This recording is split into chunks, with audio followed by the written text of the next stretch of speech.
turn on your microphone. Welcome, everyone, to the Zoning Board of Adjustment meeting, September 7th, 2023.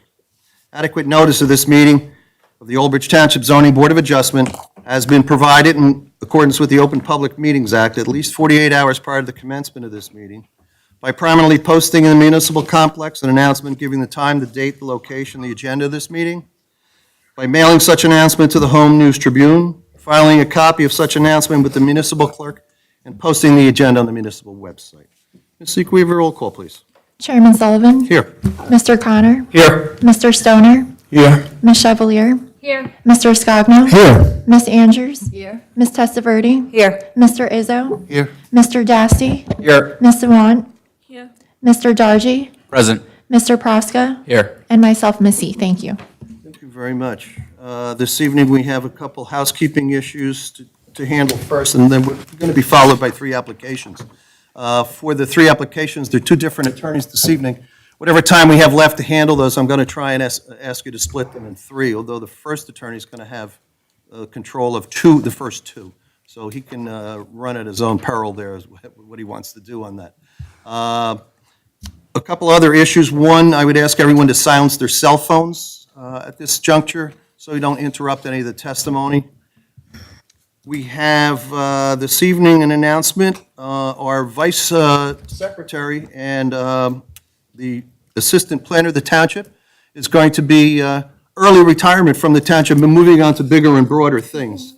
Natalie, I think, has been instrumental in the Planning and Zoning Office, and I can tell you that she's been a godsend to the board members.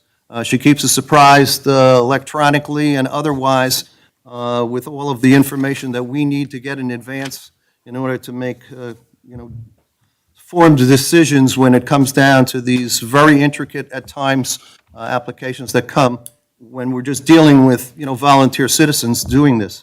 I want to thank you from the bottom of my heart for all the hard work that you've done for us.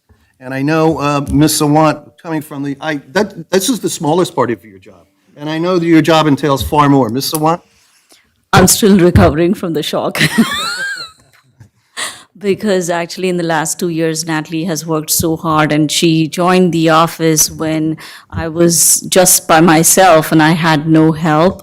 She streamlined the process, and she made me look good, actually. And I always said that she makes me look good, but she'll really be missed, and good luck. Thank you. It's not the last day yet. No tears yet. Don't start with me. Well, how about a round of applause from the board? Thank you very much. We appreciate everything you've done. Okay, I was going to introduce a new member, but the new member apparently has not been sworn in yet, from what I understand. So maybe next month we'll have our ninth member to complement the board. Why don't we move right on to resolutions? The first one is 23-2023Z. It's Delhi Sambula C variance. Mr. Dasty. Thank you, Mr. Chairman. There's a resolution before the board which memorializes the board's approval on August 17, 2023, which granting bulk variance relief to block 18047 lot 22 to legitimize a driveway expansion.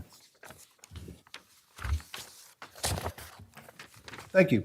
Board members, you've heard the resolution. Someone want to move for approval, please? Connor, I'll move it. Is there a second? Testaverde. Testaverde seconds. Roll call, please. Mr. Connor? Yes. Mr. Stoner? Yes. Ms. Chevalier? Yes. Mr. Scogno? Yes. Ms. Andrews? Yes. Ms. Testaverde? Yes. Chairman Sullivan? Yes. 26-2023Z, Majlidna Kokale, C variance. Mr. Dasty? Excellent, Mr. Chairman. I don't know about that. Mr. Chairman, the resolution before the board memorializes the approval from August 17, 2023, which granted bulk variance relief for the legitimization of the installation of a gazebo in the rear yard. And that is for block 25100, lot 26. Board members, I'm sure you're familiar with it. Someone want to move it for adoption, please? I move it. Stoner. Mr. Stoner, is there a second? Connor, I'll second. Roll call, please. Mr. Connor? Yes. Mr. Stoner? Yes. Ms. Chevalier? Yes. Mr. Scogno? Yes. Ms. Andrews? Yes. Ms. Testaverde? Yes. Chairman Sullivan? Yes. Okay, item 4 on our agenda this evening is the 2022 annual report. We're going to hold that off. We want to get these, get much testimony in as we can tonight. So we'll take that at the end of the meeting after we can get the professionals up here for the 3 applications. Having said that, we have 2 items of business left, and that's 2 completeness waivers, and then we'll move to the applications. The first one is 53-2023Z. It's AWT Environmental Services, Inc. It's a low-density residential R80. That's located block 18093, lot 56, location, physical location 32 to 34 Birch Street for office use. I'm going to read into the record without enumerating all of these. By the way, there's 43 items for a waiver request. This memo is opined by Venus Sawant on September 6, 2023, to the board. The subject property, also known as Block 18093, Lot 56, is located at 3234 Birch Street in a low-density residential R80 zone. Property contains a 2-story commercial-use masonry building and 2.5-story dwelling. The property also contains asphalt areas and is partially wooded. Applicant is seeking D1 use variance relief and major preliminary and final site plan approval to convert the existing dwelling into an office space ancillary to the commercial use. Our office has reviewed the waiver request by the applicant for the following items. Ms. Sawant then puts down the following, the 43 items that are listed in the memo that you've all received. They're all part of the record. She continues on after that, over the last 50 years, several applications have been filed with the Zoning Board of Adjustment to develop the subject property.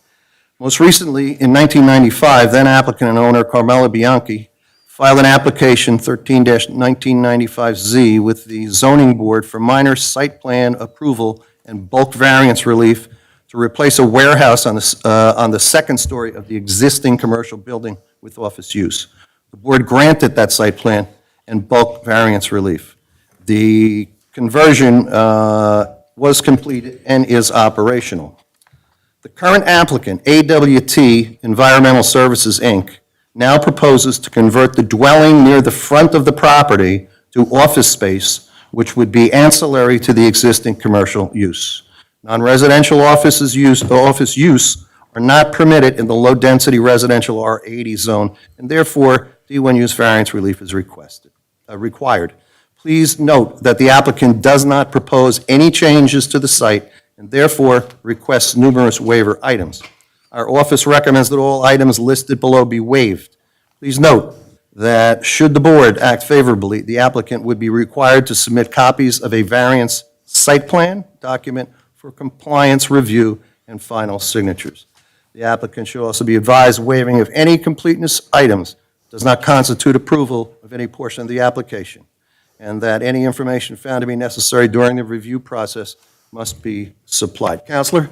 Yes, Thomas Roselli from law firm Roselli & Roselli on behalf of Larry Sachs, who is the attorney for AWT Environmental Services, INC period. Mr. Chairman, if I can just interject, just so the members of the board, so we have some new members of the board, but a waiver hearing really isn't what I would call a public hearing. It really is administrative in nature. Ms. Sawant's office issues a recommendation as to what waivers are requested and whether they are, in her professional opinion, appropriate. The application itself is still subject to a use variance application that the board would be in its right to question. But this really is just kind of, my words, kind of button things up for the actual application. So Ms. Sawant, the township planner, has issued her recommendation as to what she feels is appropriate in terms of a waiver. So, there's no testimony. The attorney is really just here as a courtesy, frankly, just to hear what happens. But, I would certainly recommend the board take Ms. Sawant's recommendations. Thank I you. would Mr. recommend the Roselli? recommendations. Mr. Roselli, anything? No, the memo speaks for itself. Thank you very much. Thank you for your appearance. All right, board members, any questions? Yeah, I have a question. Go ahead. What are, you're changing, I have it on. You're changing this, the dwelling into office buildings. What's it going to be used for? It's going to be used for the business that's on the property. Which is? The AWT Environmental Services. Yeah, I just want to make sure, I mean, questions are fine, but I mean, the attorney's not going to testify, and those questions are really for the public hearing that will be back here at some point in the future, whenever it's noticed. So, I mean, I don't want, Okay, I know, but it is public if it's going out on YouTube, right? sure, it's a public meeting, but I just mean there's not going to be testimony as to what the actual application is going to be. This is really just, I call it administrative, but really just specific as to what they're asking for waivers for. That's in the letter. Okay. Is everybody on the board okay? Everybody understands what the waivers are? Okay. And Ms. Swan, any comment? Nope. Okay. Someone want to move for the approval for the numbers as listed? There is 43 in total, as listed on the memo. Connor, motion to Is approve? there a second? Well, I'll second it. Roll call, please. Mr. Connor, Yes. Mr. Stoner, Yes. Ms. Chevalier, No, If you're going to say no, hold on, before we continue the roll. Please give a reason. my reason is that I don't think 43 waivers, there has to be some change. We don't know what it is. It's going to have to wait for the D variance. I see no plans. Well, So explain- to be fair, to be fair, I mean, the plans, I mean, there is an application file, but the plans you'll see in the testimony you'll hear at the actual D variance application. What the request is just waivers as to technicalities that are part of the application. So there's 43 of them, there's,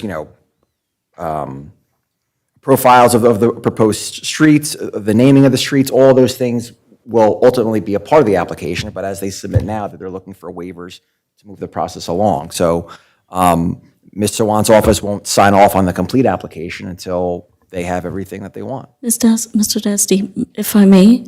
Please do. So the process is when an application comes in, there is a checklist. The checklist has to be followed, but the checklist has like 52 items.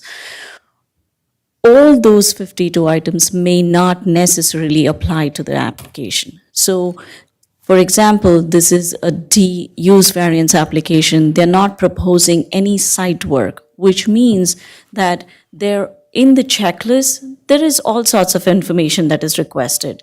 Very basic information like the owner's name, the address, the north arrow, a key map.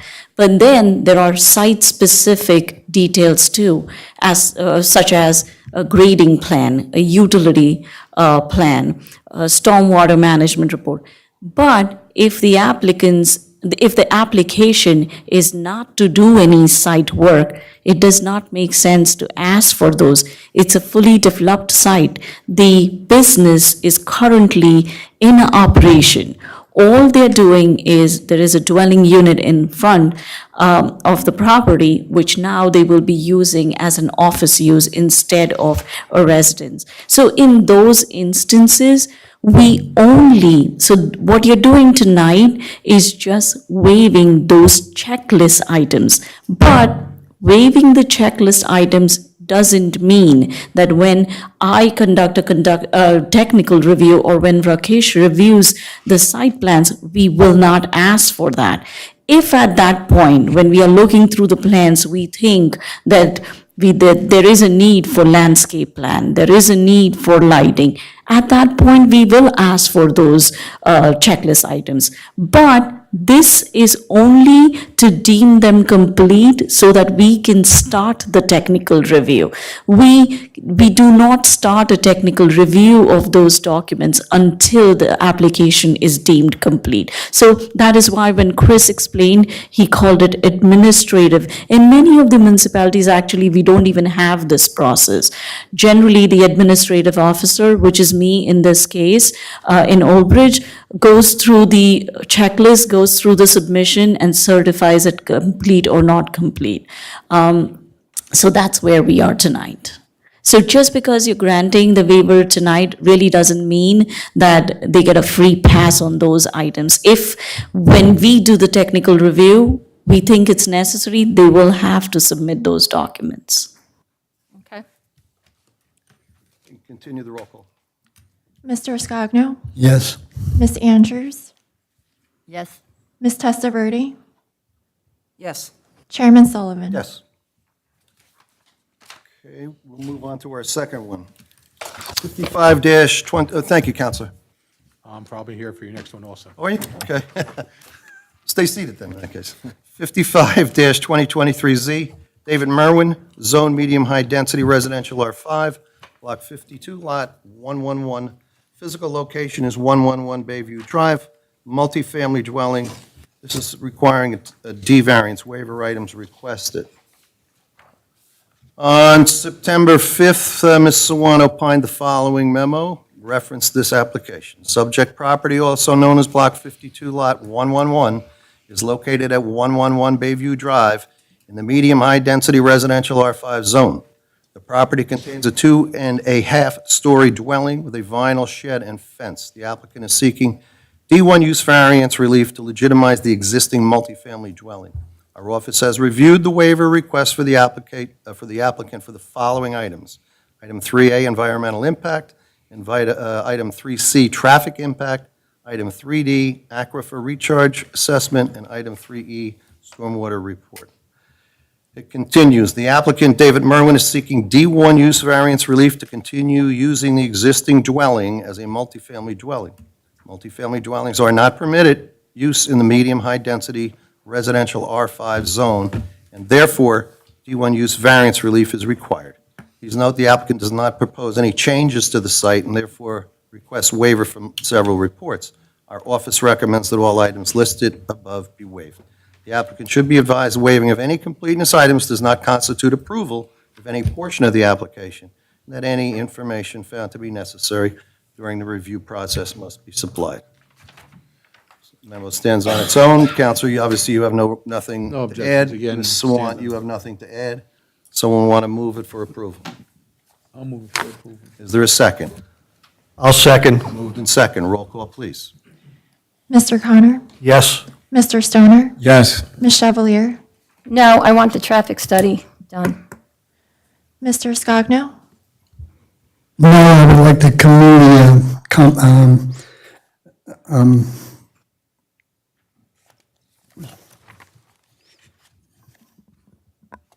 impact statement done. Well, They you know what? are not asking actually for a community impact statement waiver. They are submitting a community impact statement.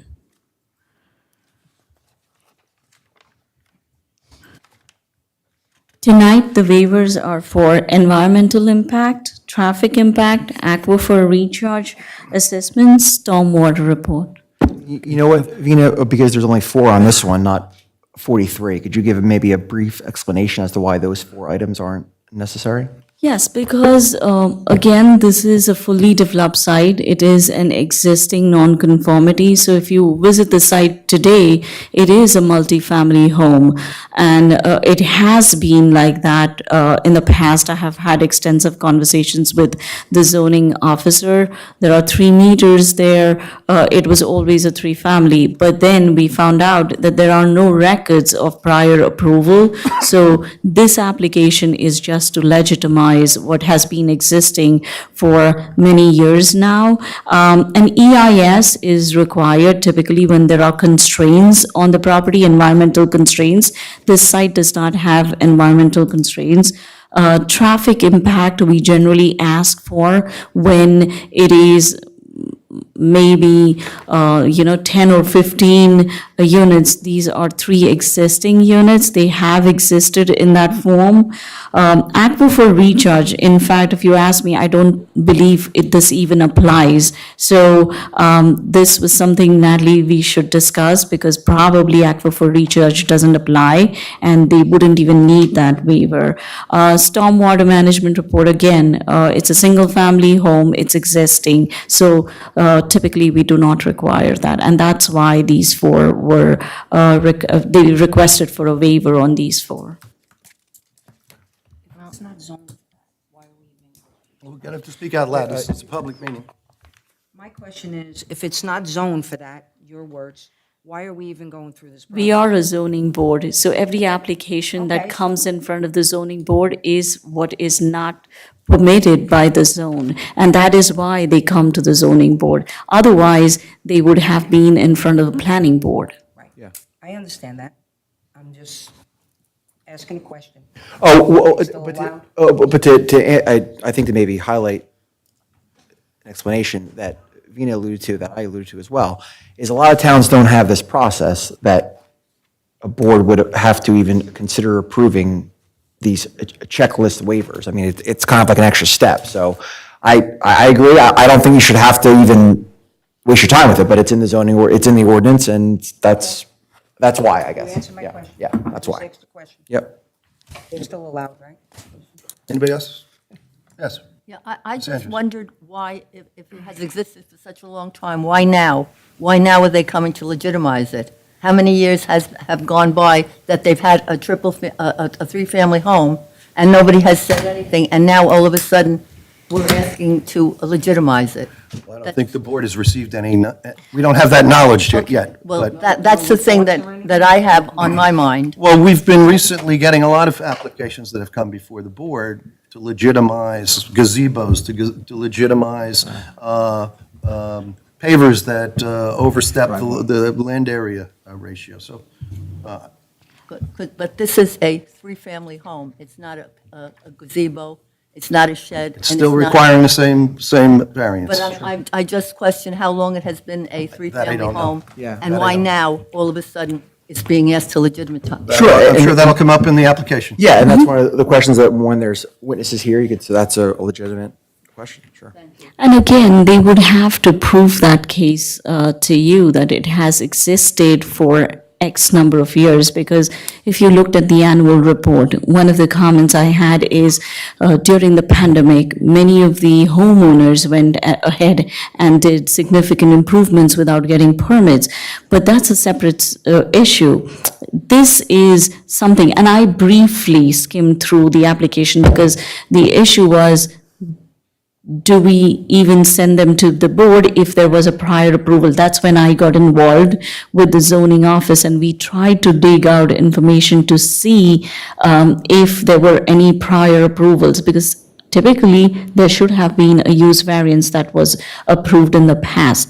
I did notice that there were records that it had 3 meters, it has existed as three-family home, but there was no record in the construction office or the zoning department to show if it was really approved by the zoning board at some point. But that's where we asked the attorney to come present it to the zoning board. If they have proofs or whatever they have to present the case and then convince the zoning board for it. All right. But my point is, it's a three-unit building. It's on a very narrow street on either side, the front and the side. You're going to tell me that, first of all, there's a parking issue. All that will come up in the application phase, The not traffic in the study waiver phase, though. A traffic study should be there when we You go to said, the that's date. fine if you want to say that, but those items are all going to be discussed one way or another at the application. But it If should, you want that, I want an independent traffic study, yes. you want a traffic study, we'll put a traffic study in. We're going to have to remove that. Vina, regarding the community impact statement, you said they provided one? Yes. Oh, I didn't see that. No, so tonight, what you have is only the waivers that were requested. They did not ask for a waiver of the community impact. And typically, when it's a D variance, I tell the applicants upfront that I will not be recommending a waiver of the community impact statement, so don't even ask. So at that point, most applicants will say that, okay, we will submit a community impact statement. And the reason I did not, I asked that they waive the traffic impact is the community impact statement includes a traffic analysis.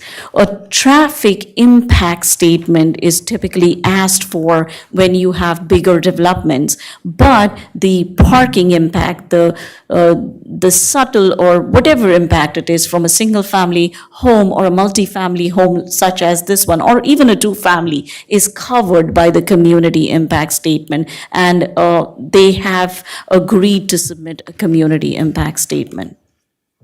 Yeah, in this process, Leon, just so everybody, this helps eventually Vina's office being able to deem their application complete. This helps them kind of lay the groundwork of what they have to submit, right? So I mean, the reason why you haven't seen anything yet is because it's not done yet, because they need to know if anything's going to be waived so they can finalize their application. So if that helps kind of explain the process. Right? Anybody else? Okay, where were we at? Can I continue with the roll call as we were? Okay. Mr. Scogno, I think, was up. Right? Who was up? Ms. Andrews. Well, I think Mr. Scogno was Scogno. up. Yeah. Well, he had voted Recap what the vote no. was. The first person you called was? Mr. Connor had voted yes. Right? Mr. Stoner, yes. Yes. Ms. Chevalier, no. Mr. Scogno, no. Okay. Okay. Ms. Andrews? Yes. Ms. Testaverde? No, for reasons stated. Chairman Sullivan? Yes. 4-3. 4-3, right? Okay. Just for clarification, did we include the traffic impact, or that has to be, that was taken out? I think we need the traffic impact, okay? Thank you. That's why I voted yes. Yeah. Because they were getting Yeah. the traffic impact. Yeah. I did put that on the record. Okay, I just wanted to clarify. No, thank you, Mr. Rizzo. Thank you very much. Thank Good evening. All right, we'll move on to the applications now. Mr. Alfieri, you want to come up and get set up, or whatever you need to do? You're going to call it in order, right? All right. 50-2021Z, OBNJ LLC, this is the EDO 1 zone, Block 1069, Lot 1, physical location 69 Highway 35 for an apartment addition. This is a major preliminary and final site plan with C and D variance. Dante Alfieri, representing the applicant. Sir. Thank you, Chairman, members of the board. Dante Alfieri on behalf of the applicant. If the board remembers, we were back here in June, I believe, and based upon the board's comments and the board's professional comments, we went back, made some modifications to hopefully address those concerns. The application itself has gone through many iterations. We've been working in counterpart with the town to try to come up with the best possible application. I believe tonight we've met that. So tonight I'm going to have two individuals provide testimony. We do have our architect here if there is any questions about architectural designs, but I'm not anticipating any. I'll have Ms. Floor come up and provide some engineering testimony just to touch on the modifications we made to the plan itself. And then we have our planner, who did not testify at the previous hearing, to recap and provide the planning testimony itself. Thank you. And Mr. Alfieri, two of the board members were not here in June. They have reviewed the June hearing and have signed certifications, okay? Thank you, Mr. Dasty. So without further ado, I'm going to have Ms. Floor come up. She previously testified. I'm not sure if you would like to have her Swear sworn in. again. Yeah.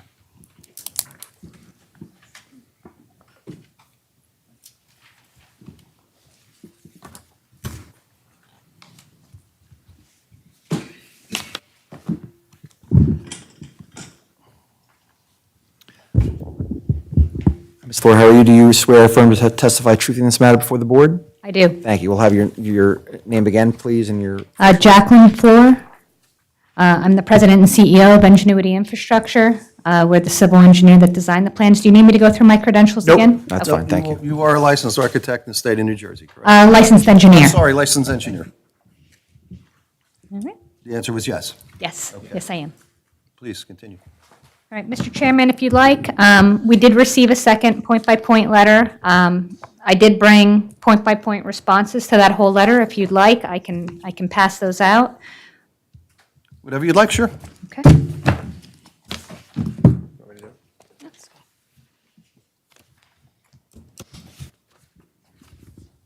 So while Ms. Floor is passing that out, I'll just bring up some of the items that came up during the previous meeting. One was the location of the refuge area. It was proposed off of Rosewood Avenue. We've since revised the plans to hopefully address the board's comments, especially the board's professionals' concerns. One of the other requests was a more modern facade to the existing structure, which we were more than happy to do.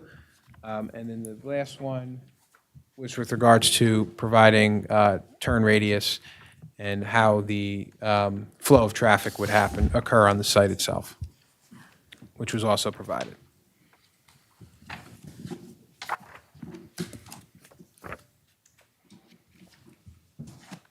Here, I can offer mine, just Dante can email me one. Thank you.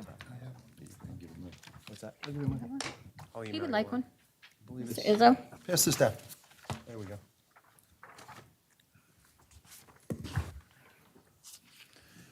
Email me a copy of that. I'm going to send it to Chris. Do we need it marked? Would you like to have it marked in? Sorry? You want to mark it in? You tell me? Yeah, let's mark it in as evidence. I don't remember where we left off. I have A2. There we go. There you go, Should've A2. marked for that. And the date of the letter, just because I don't have it in front of me, it's 9/6? Yes. Okay, thank you. So, Mr. Chairman, most of the comments are similar to last time. So what I'm going to do is really just focus on the ones that are related to engineering. We do have a planner here that's going to testify to the non-engineering items. Is that okay? Very good. Okay. So the first page is all going to be the planner. So we can go past that. And the architect is here on number 5. I don't know if we're going to cover that or not tonight, but if you know, that was number 5. But basically, all of the waivers we went through in the last hearing. The angled spaces, I know at the last hearing, there was a question, if you recall, regarding the depth of the space. We also provided revised plans before this hearing. That's what triggered the new letter. So in those revised plans, we did address the angled parking space and the depth of the stall to show that it was 21 feet deep, because that was the question last time, that if you recall on our exhibit, and I'll stand up for 1 second just to show you on the exhibit what triggered the question last time. Last time, because we showed it. Hold on, let me get you a handheld if you're going to do that. Oh, we have a handheld? Yeah. Good. Thank you. Thanks. Since last time, and if you can't see this, I can also angle it, towards you. Last time, because the 18 was in this direction, I think there was a question. We scaled it, but the engineer wanted to know the exact dimension. So we added that to the plans to show that it's a 21-foot depth stall. In addition to that,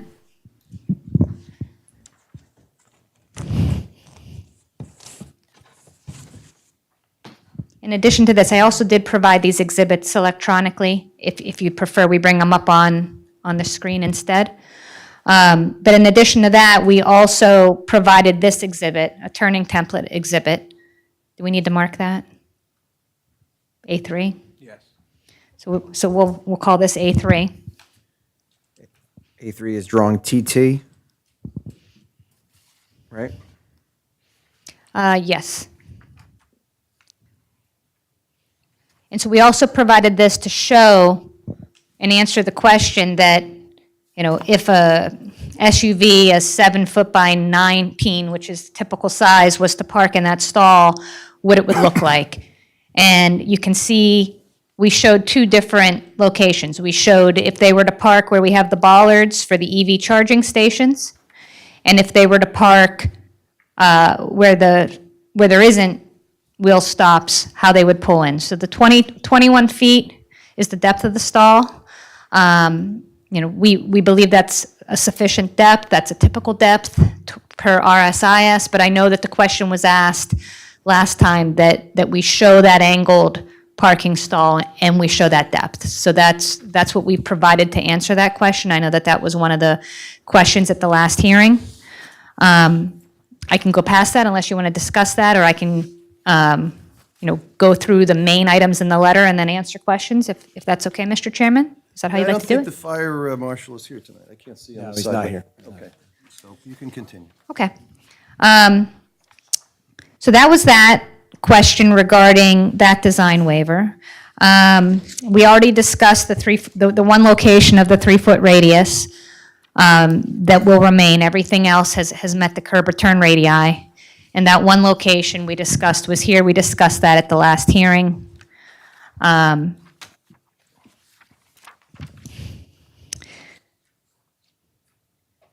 Number 6 talks about the access on Rosewood. We removed that. There was a second driveway there. We did remove that driveway. That was only there for the refuse area. So I'm going to show you where we moved the refuse area. So the exhibit shows right here, this is a 12-foot by 6-foot refuse area. It has a trash enclosure with fence. You can see that this is a refuse turning template that shows that it can access the refuse at that location. We heard the board loud and clear last time that that they did not want a separate access here. This is the location where previously we had the refuse. We removed that because that was something the board asked us to do. So we've addressed that comment. So that's number 6. So a waiver is no longer requested for that.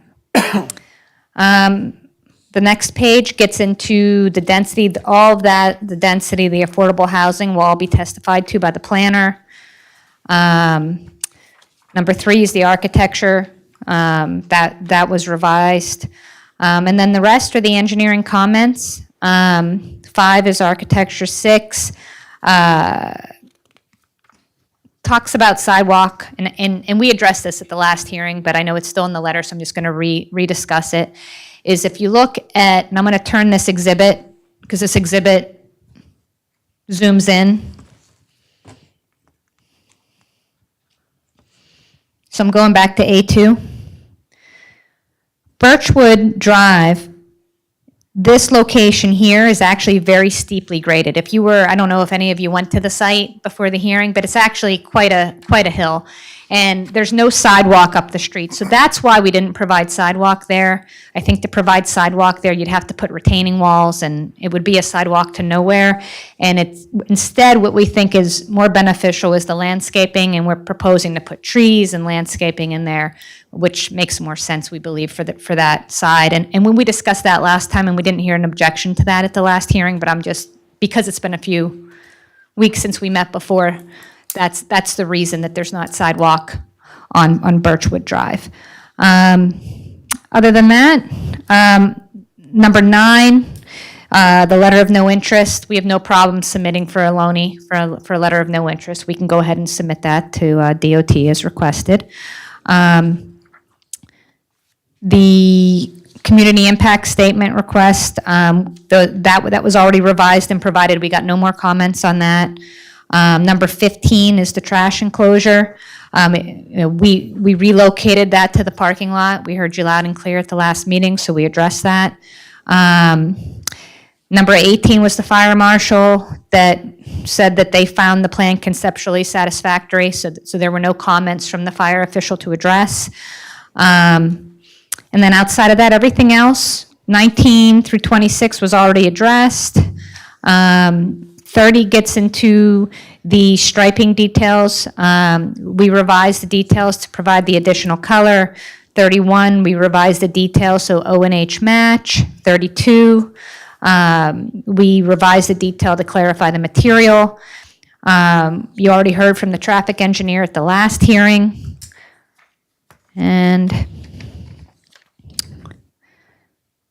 45, again, just talk, that was also the traffic engineer. There was a request, though, on 45 for maneuverability diagrams, so that's what A3 was provided for. When we provided those diagrams, the traffic engineer that reviewed it pointed out that originally we had this refuse vehicle coming in a little too tight over here, so we revised it on A3 to show you that it can, in fact, make the turn without clipping the vehicle in that location.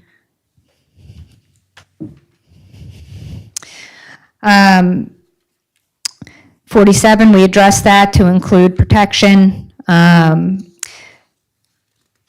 48 gets into turning templates. We provided those in a separate application.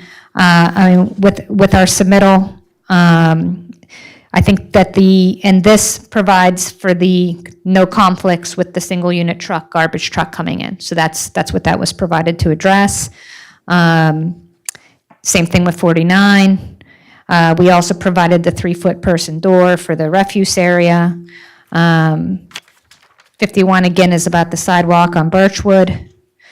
52 gets into details for the charging stations. We added those to the plans. And then 53, the plans have been revised, so the signs are not back-to-back mounted. So we did address that. And then towards the bottom of the letter, so we acknowledge everything else in the letter. And towards the bottom, we added the north arrow that was requested on the tax map key map. We provided the sidewalk connection that was requested. A dimension was requested for the sidewalk on Rosewood. It's 4 feet wide. And then the trash enclosure, we moved it. So the 6 by 12 trash enclosure is now in the parking lot with the access door that was requested. And then, as for number 5, any signage for the site, I don't believe we're proposing any. No. And then the lighting plan was revised and to account for the 5-foot wall on the property line. Light will not spill onto the adjoining property. So we addressed that comment. 7, we removed detail H. We provided on number 8 the DOT details, and we revised details H and J so that they're removed. And number 10,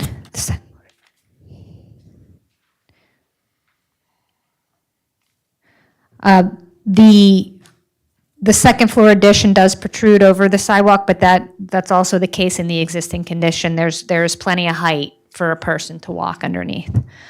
And those were the comments that were raised, and that is how we address those comments. And just for clarification, this is in response to the board's professionals letter dated September 1st, 2023. Thank you. Mr. Dargy? Thank you, Mr. Chairman. Ms. Fleur, I guess some of the stuff where you said the plans have been revised since the review, though, right? So we haven't seen those plans yet. They will be revised. You've Correct. already done it, and you're going to submit them. Yes, Okay. the engineers in my office went ahead, revised them. I will make sure to get you a copy of them. Perfect. And I so, have them with me. so the person door, where did that wind up? Like, how does the access into the trash enclosure work? Because the reason why that's kind of important is obviously we don't want the main gates to be used as the main access, because then they tend to be left open and you wind up with, trash sort of going over the parking lot and all that. So where's the person door so people can just get in and get out? Where's that located? Let me turn to the detail sheet. Give me 1 second.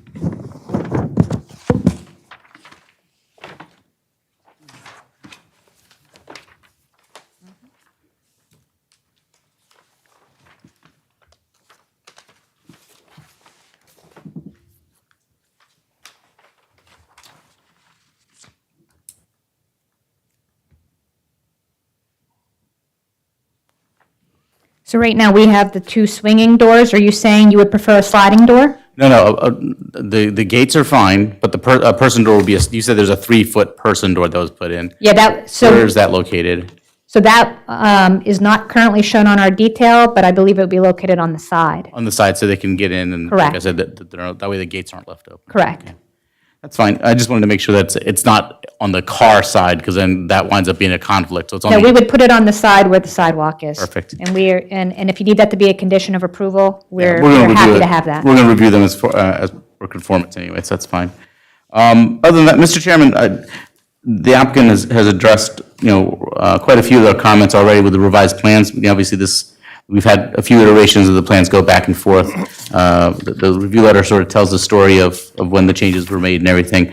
And Ms. Fleur testified that the remaining comments that we have in our letter the plans have already been revised and they'll be submitted should the board act favorably. I don't have any direct questions for Ms. Fleur, but I'm happy to answer any questions the board may have. Okay. Mr. Praska?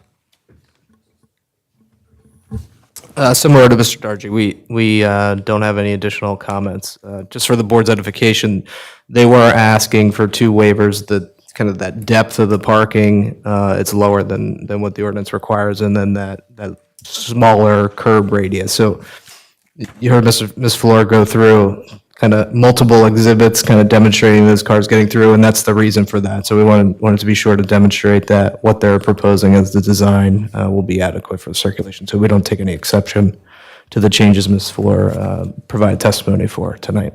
Thank you. Sure. Ms. Sawant? I don't have any questions for Ms. Fleur. I'll hold off for the planner. I do not, Mr. Chairman. Okay, I'm going to go to board members on my left. No. Board members on my right. You can continue. Thank you. So this concludes our testimony with Ms. Fleur. We can have our planner come up and provide planning testimony. Thank you so much. Thank you very much. Thanks, Shay.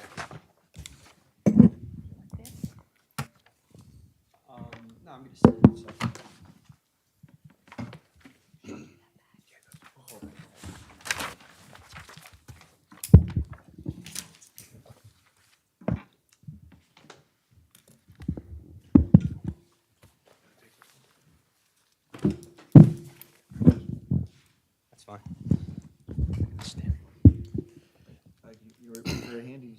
Do you swear or affirm to testify truth in this matter? I do. Can we have your name, sir?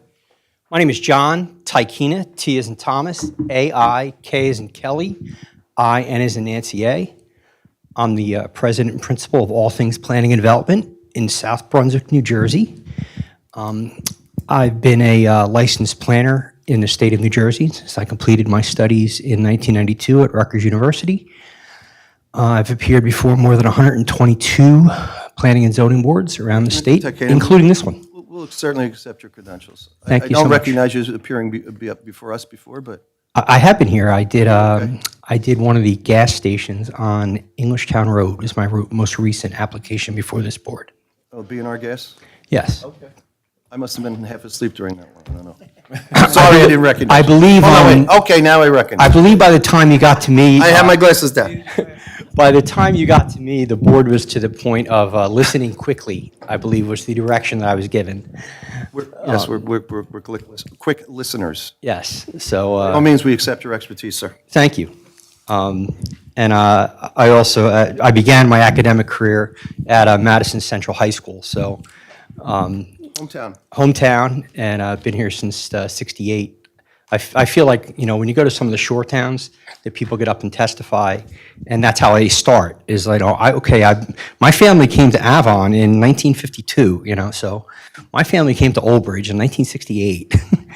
But I was a Sarah South kid, so I didn't get over to the Route 35 side of town. But in any event. Well, now that you've opened the door, why'd you leave?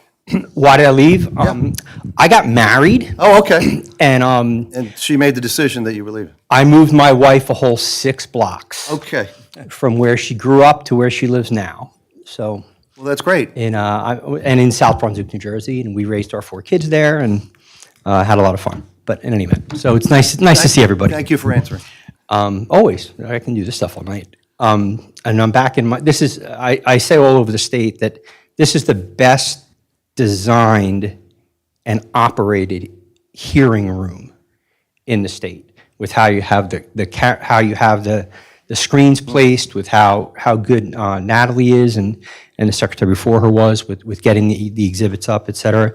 So literally, it's the best designed. It was well designed in the old room, and when it was dark, and it's even better now that it's light. In any event, so I'm here to talk planning. And we are going to do a little bit of planning education as well, because I think it's important for the board to understand exactly the relief that we're seeking. And I actually disagree with Ms. Sawant in terms of her take on the Salala case in East Brunswick. So I'm going to assert that we are a straight D2 use variance for an expansion of a non-conforming use. And I'll distinguish, and that the standards of Burbridge v. Mine Hill would govern, and we're directly on point there, and not the Sala versus East Brunswick case, which had a different set of facts. And I think our facts are much more closely aligned with Burbridge v. Mine Hill here than they are with Salala. And I'll tell you why. So, the case that talks about expansion of nonconforming uses is Burbridge v. Mine Hill. It was literally a quarry case. and a junkyard.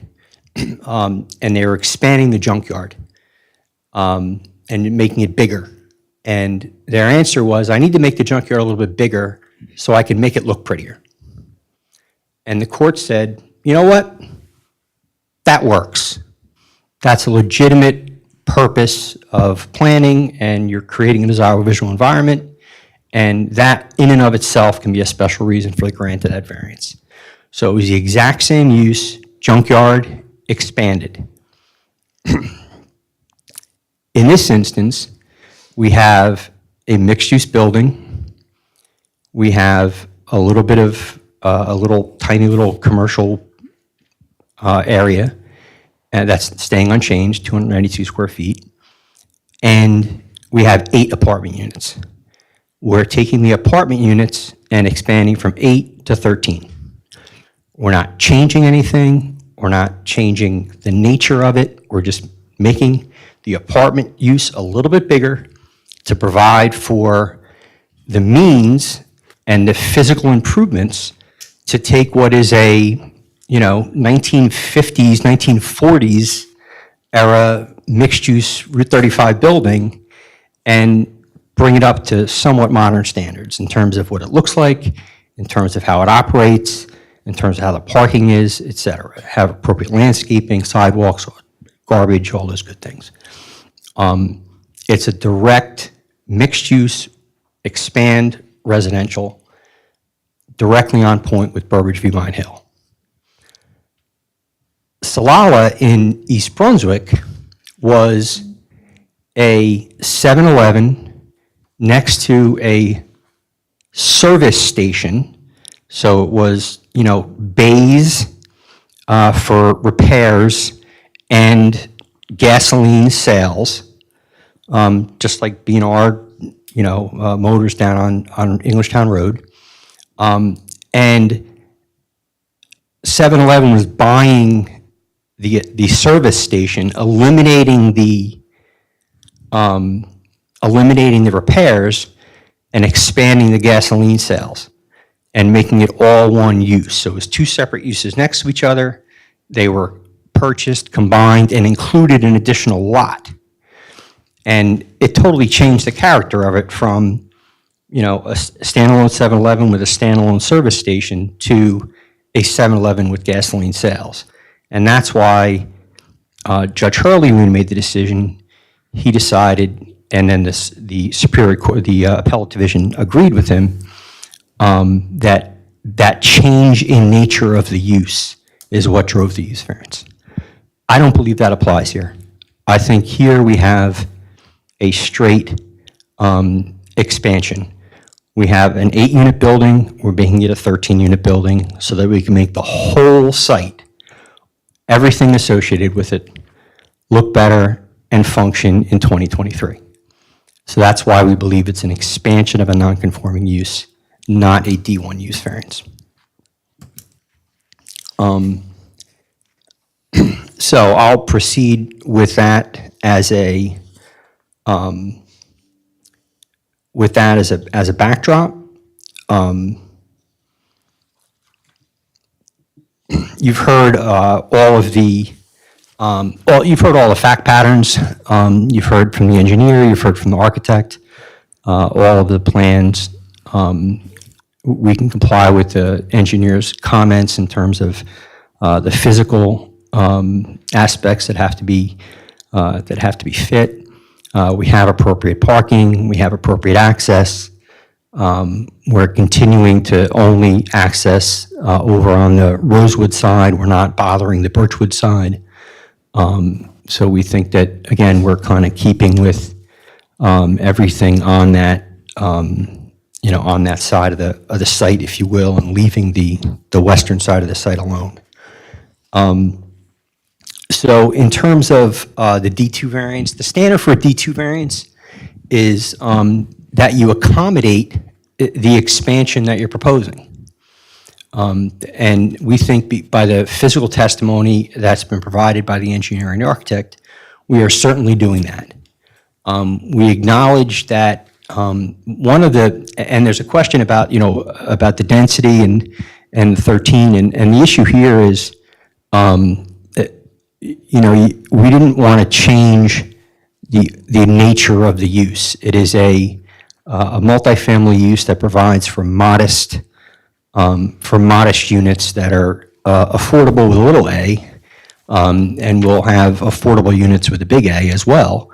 But they're affordable with little a because they're modest. They're typically, occupied by one person.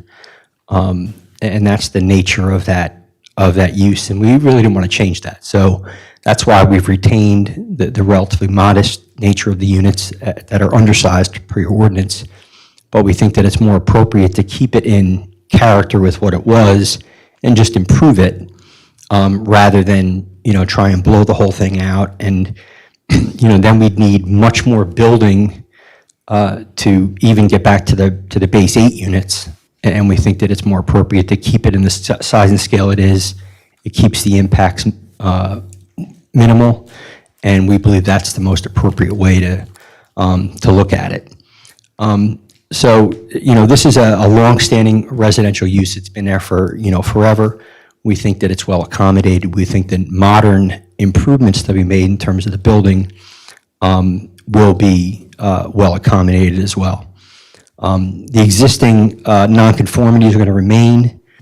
We think that because the use is related to 35 and not to the residential neighborhood behind, the modest setback to the rear at 1.5 feet. Again, there's also a dramatic grade change, as Jacqueline testified, between the residences behind and the home and the units here. So we think that. Again, we're going to keep and continue the existing nonconformities, and we're just going to provide for a modern, upgraded building.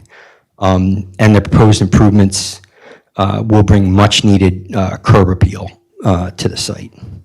So in terms of special reasons, I think that there are several. First is G, to provide for sufficient space and appropriate locations for a variety of agricultural, residential, recreational, commercial, and industrial uses, and open space, both public and private, according to their respective environmental requirements in order to meet the needs of all New Jersey citizens. There is I, to promote a desirable visual environment through creative development techniques and good civic design and arrangement.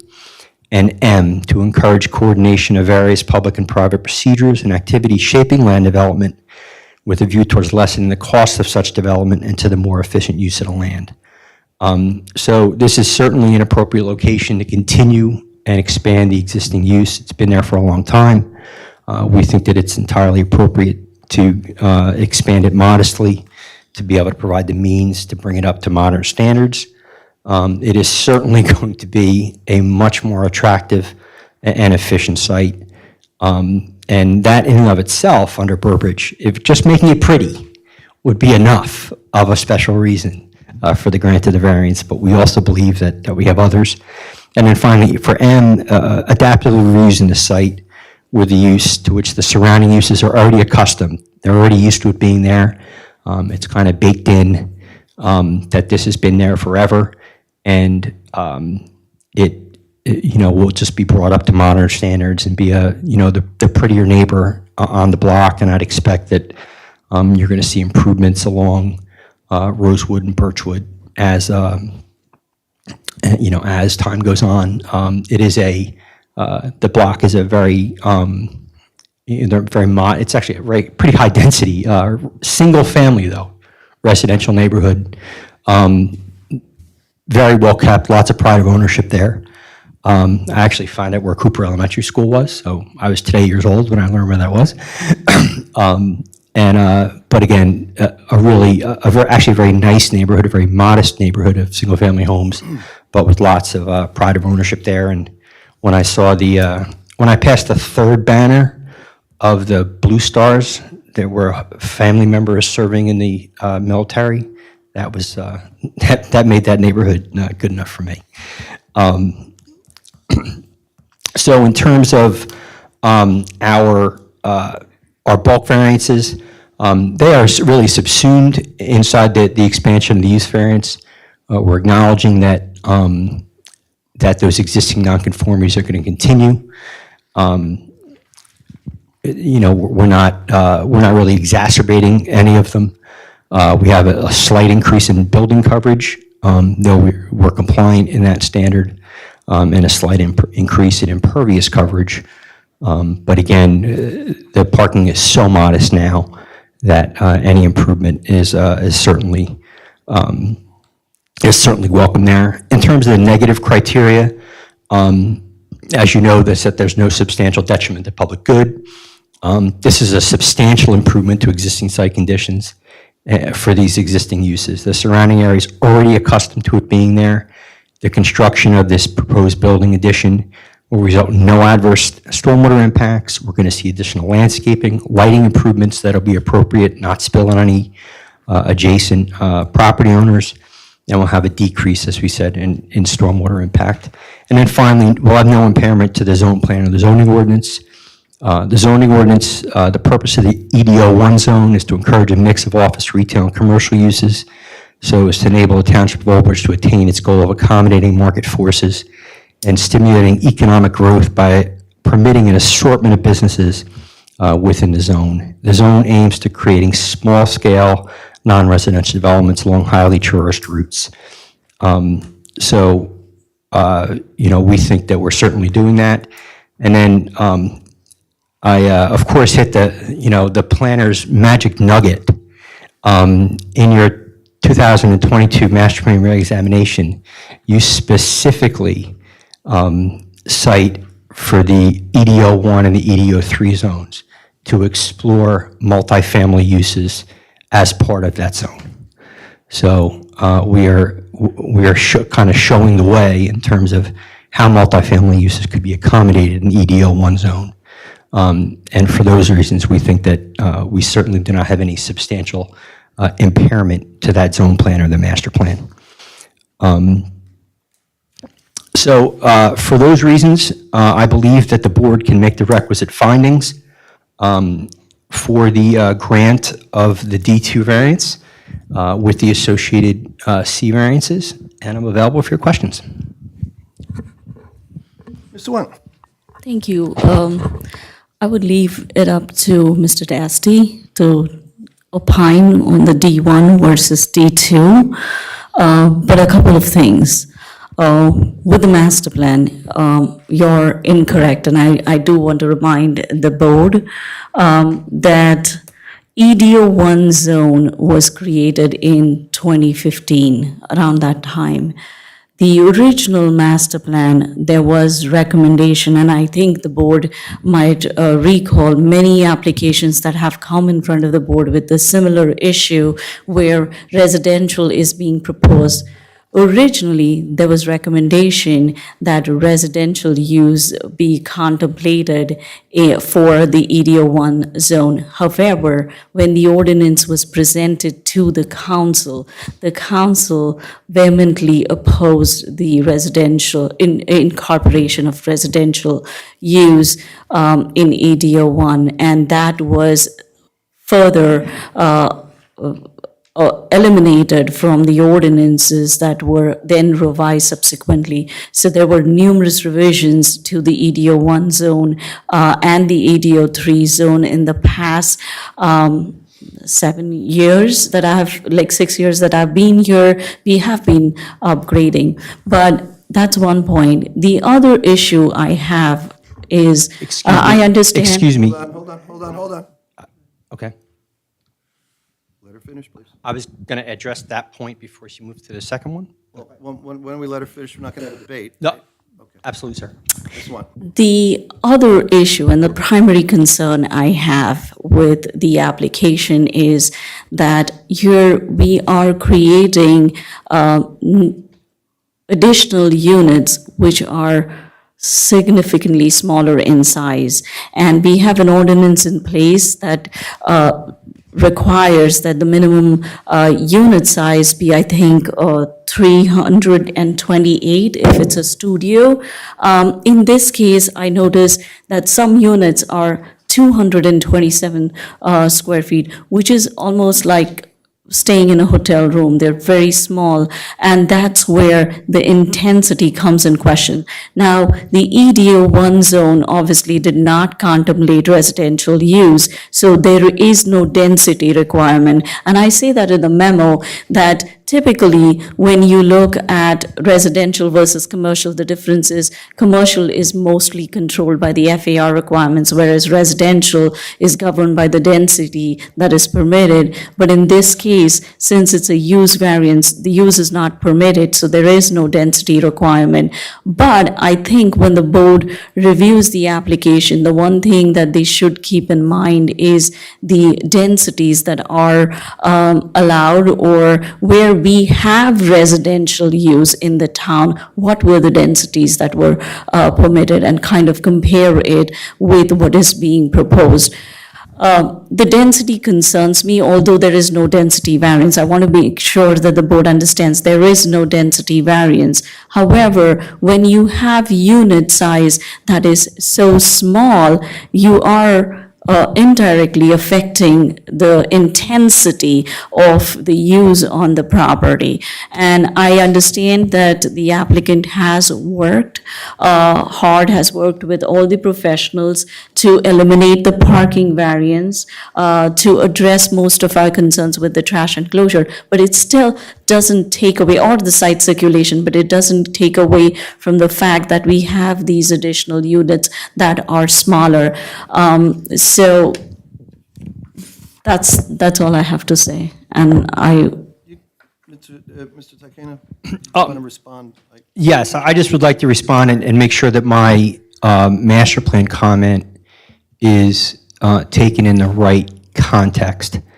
I am not disputing at all Ms. Swant's discussion of the last 7 years and what the council did when the EDO was adopted and implemented. I have no qualm with any of that whatsoever.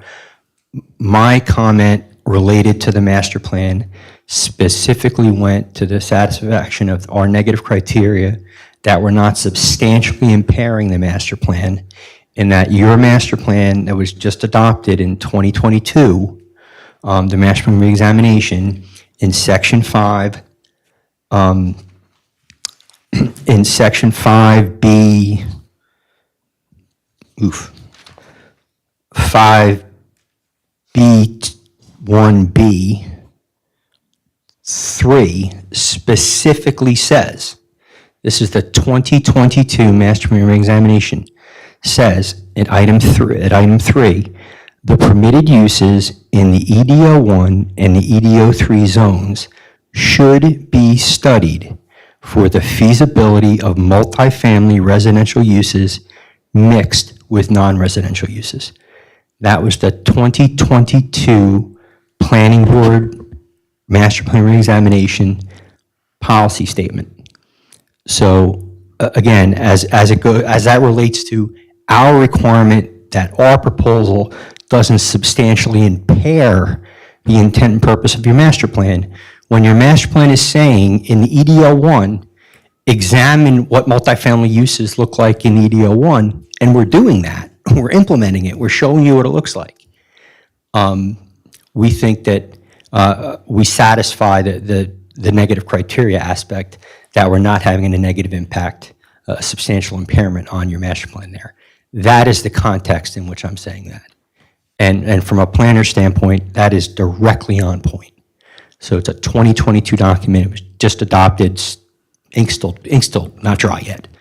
And we're implementing that policy. So I acknowledge that the EDO 1 has a history. I remember when we were doing the gas station on Englishtown Road, we had to delve into that with some detail. So I absolutely acknowledge that. But there can be no question that the 2022 Master Plan Reexamination specifically calls for examining the uses in the EDO 1 for multifamily residential. And as far as the units being small, we agree. And again, we're kind of here with the with the build, you dance with, you dance with the date you brought. We're here with the building that we started with. It has modest units, and the decision was made to expand the building and the use with units of like kind, as opposed to a wholesale change of the building that would have been, I think, more impactful on the neighborhood and the uses in general than continuing with the modest uses. We agree they're small. We understand. Nobody is moving in there with their wife and 2 kids. It's not that kind of unit.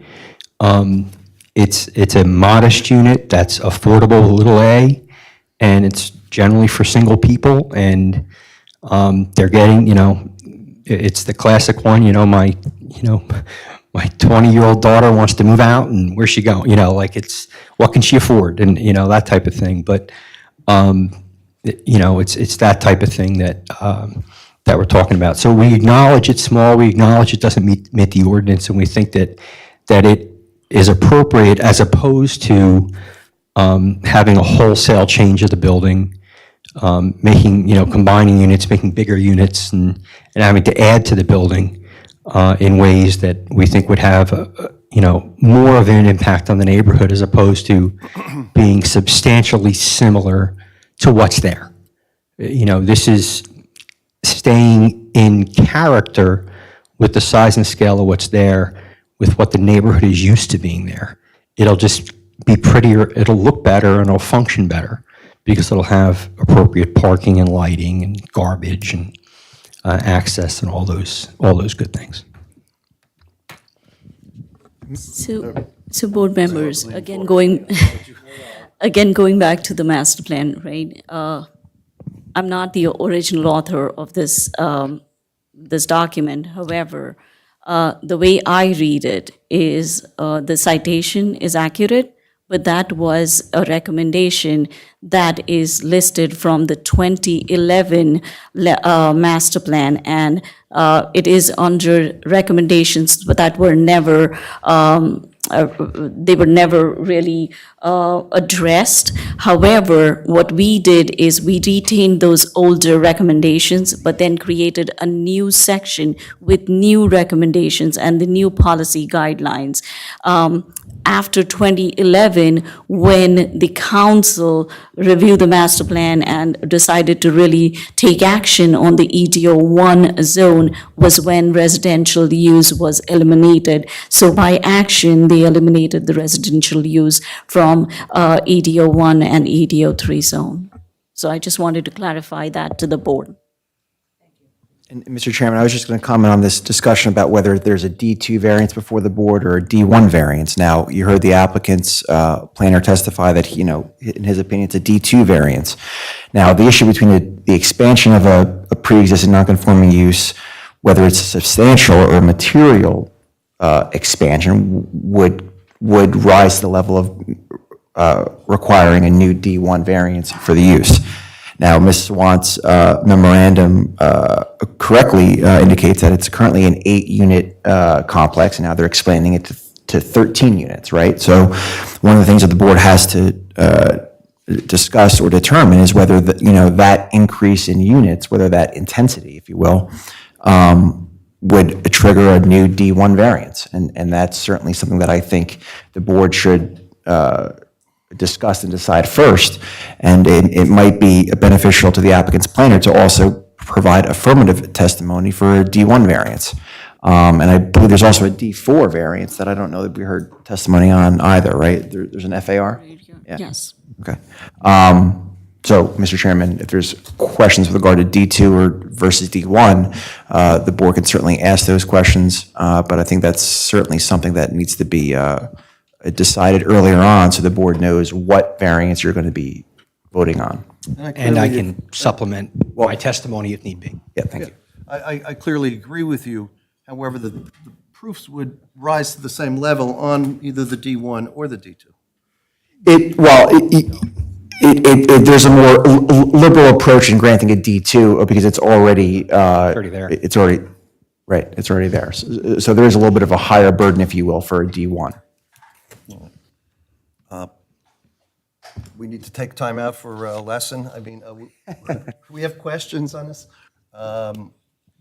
If we could maybe explain the level of each. Obviously, it's a use variance. Obviously, it has to meet the criteria. Mr. Dasty saying that the D2 would be easier.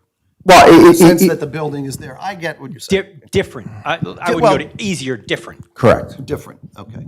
Because of the fact that it's there and you can expand on the building. Correct. And there are specific requirements in Similar to the junkyard. similar to junkyard, yes. There are specific findings the board would need to make in a D1 that are more substantial than the findings you'd be required to make in a D2. And that's why I think perhaps the applicant's planner should testify that even if it's a D1, why you believe you would meet that standard. I can do that. I thought we'd let the board, Let's not leave any questions in their mind. yeah, don't, you want to let the board decide, is it, or we're just going to hit them all and you'll decide what you're going to do with it? Or- I think that you should provide testimony as to if it's a D1, why you believe it should be granted. Okay. So, in terms of a D1 variance, the negative criteria are the same. So, take the, as I like to say, take the last 3 pages of what I said, and I don't have to do that again. I will concur with Ms. Sawant as well that the recommendation that I read was a 2011 recommendation. So I concur with that. In terms of the modern recommendation, the 2022 recommendation, it merely says that the uses of the EOD1 and EOD3 should be examined in terms of having them be accommodated and updated for modern markets, I believe was the term. So again, it still talks about examining the EOD1 and the EOD3 in that these zones are somewhat unique in the township because of their relationship to these busy roads. They're generally small lots, et cetera. So in terms of the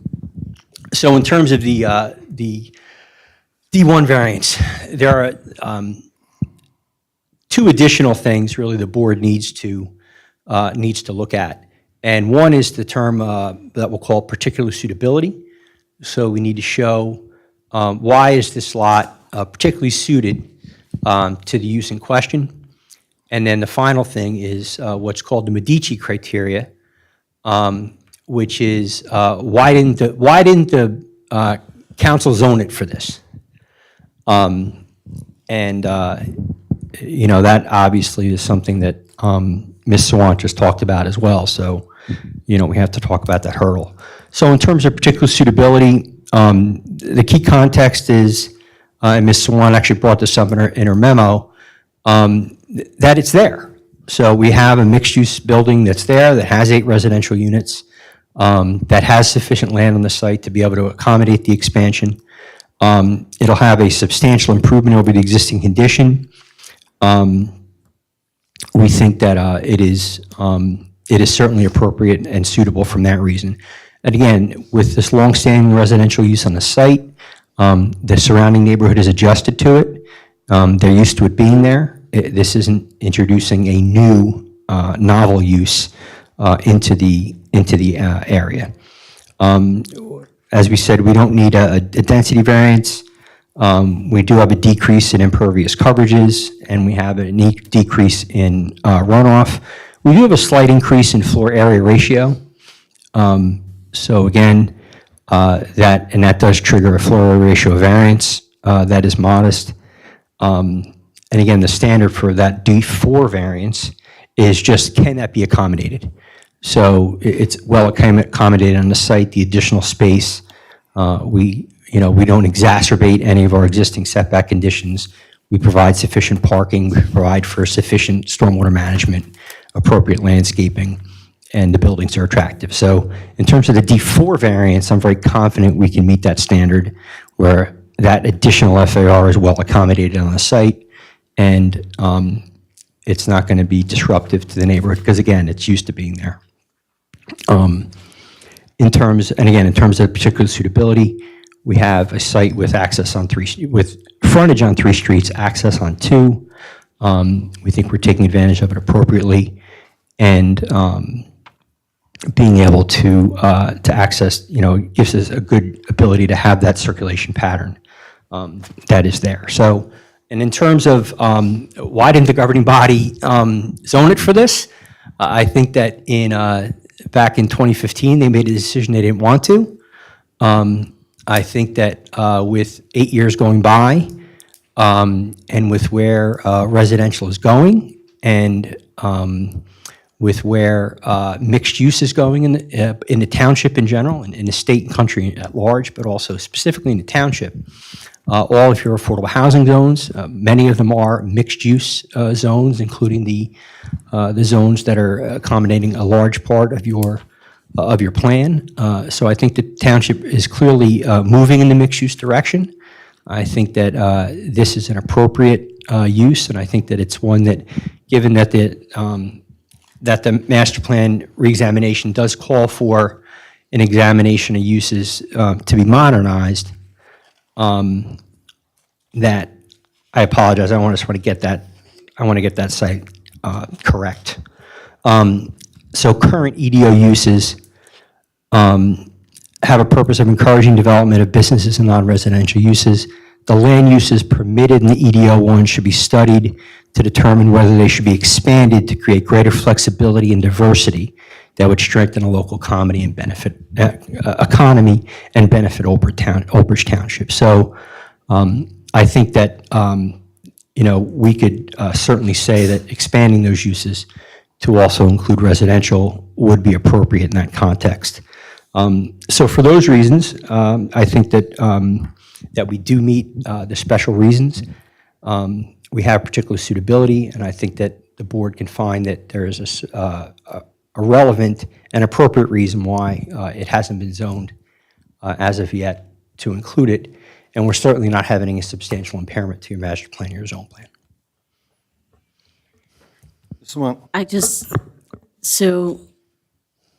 I heard what you're saying with the new recommendations too, but that is not how it was crafted.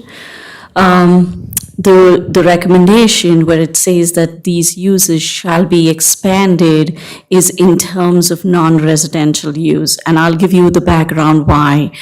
In 2015, the council obviously turned down the residential use. But then what we were left with was the North American industrial standards.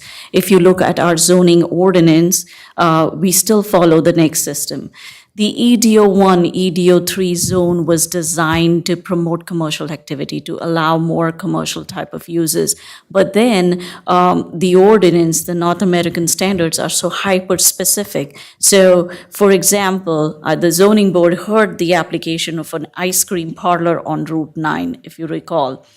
It is a non-residential commercial use, but the ordinance is so hyper-specific that the ice cream parlor was not permitted on Route 9, and so they had to come back in front of the board. We were facing a lot of challenges with businesses that were suffering because of the standards being so hyper-specific. So when this recommendation was written, it was written so that we could expand our EDO 1, EDO 3 zone and allow an array of commercial uses. To give you an example, with ice cream parlor or any sort of sales, what we changed is we created a use retail sale and services, which would cover all such uses. So it gave them, it gave us or the zoning office the opportunity to allow such uses in the commercial zone, but it was not meant for residential use to be included in the EDO 1 zone. And again, I'm bringing this up only to just share the knowledge with the board and not necessarily to talk against the application. It is an existing nonconformity. It is an existing mixed-use building. My concern is more to do with the number of units that are added and the size of those units. So I just bring up the master plan again so that the board understands the history or the rationale that went behind these recommendations. Thank you. And it was only recent history where we had a similar situation. The board should be well aware where we faced the same problem with an EDO zone and looking for residential use in that zone. So I think the board's well aware of that.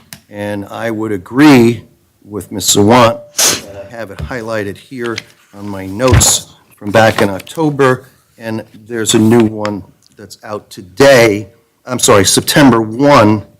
Both of those, and the other memo is dated, excuse me, October 5, 2022. Both appear on page 5. It was 5 of 14 in the earlier memo, and there's 17 in the more recent memo. And it speaks specifically to that in paragraph 2. And when I look back and I read into other, in 2020, the zone changed from CN to EDO 1. So I think there was a specific reason for that.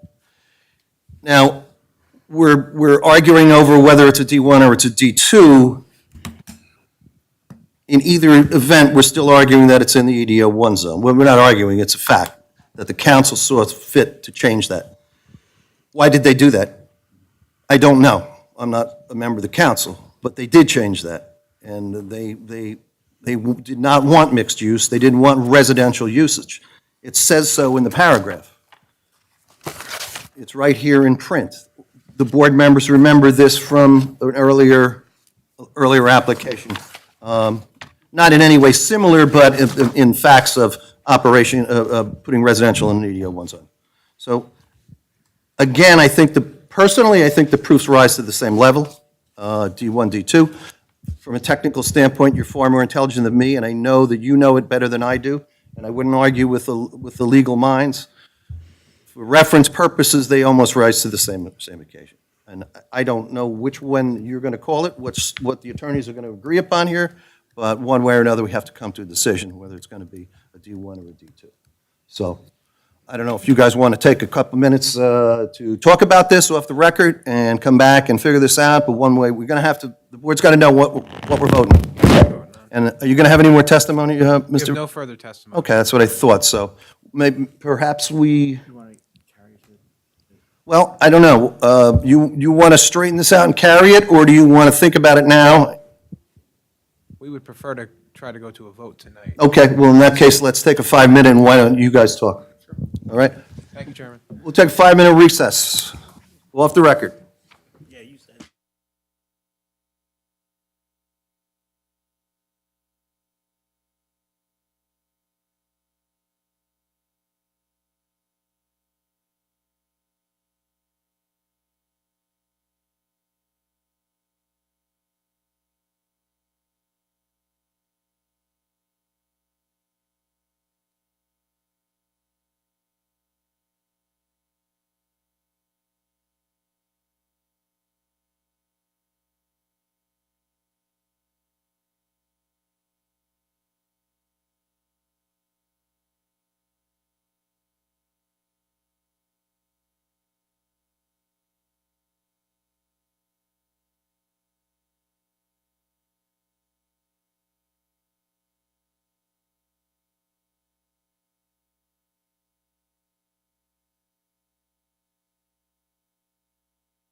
We're now back on the record. We're continuing matter 58-2021Z, that's OBNJ LLC, after a short recess. Mr. Alfieri. Chairman, I've conferred with my client and our professionals, as well as Mr. Dasty, and we believe, based upon the comments thus far, that it would be prudent to carry the application to a future hearing so we can go back and try to address some of the concerns before we go to a vote. All right, sir. What date would we have, Ms. C? The next available meeting would be November 2nd. You want to check on that, or? Is there a date after November 2nd, another available one? It would be December. Hold on one second. I don't know what's on that one. 12/5, no, 12.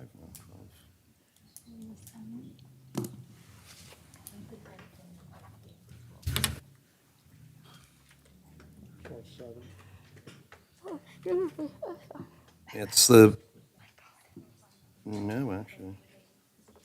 Yeah, the 7th, right? Let's just check, Mr. Alfieri, to see if we can accommodate on that evening. Thank you, Chairman.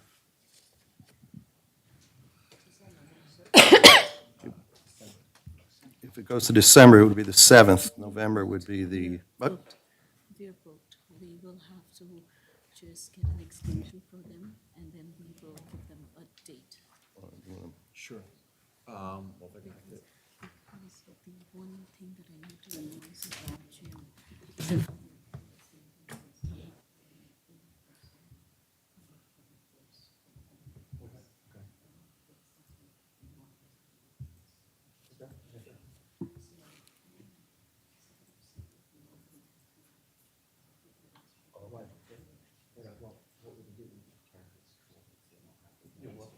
So, Mr. Alfieri, I think the December date's full, so I think we need to kind of find a new date, but rather than making you renotice, what I'd like to do, what the board would like to do is carry it to like a control date, and we could announce whatever the actual hearing date's going to be in the future. So why don't we carry this to October, what date is there? Is that enough We can time? carry it to December 7th, but before that, Got it. we'll have the new calendar.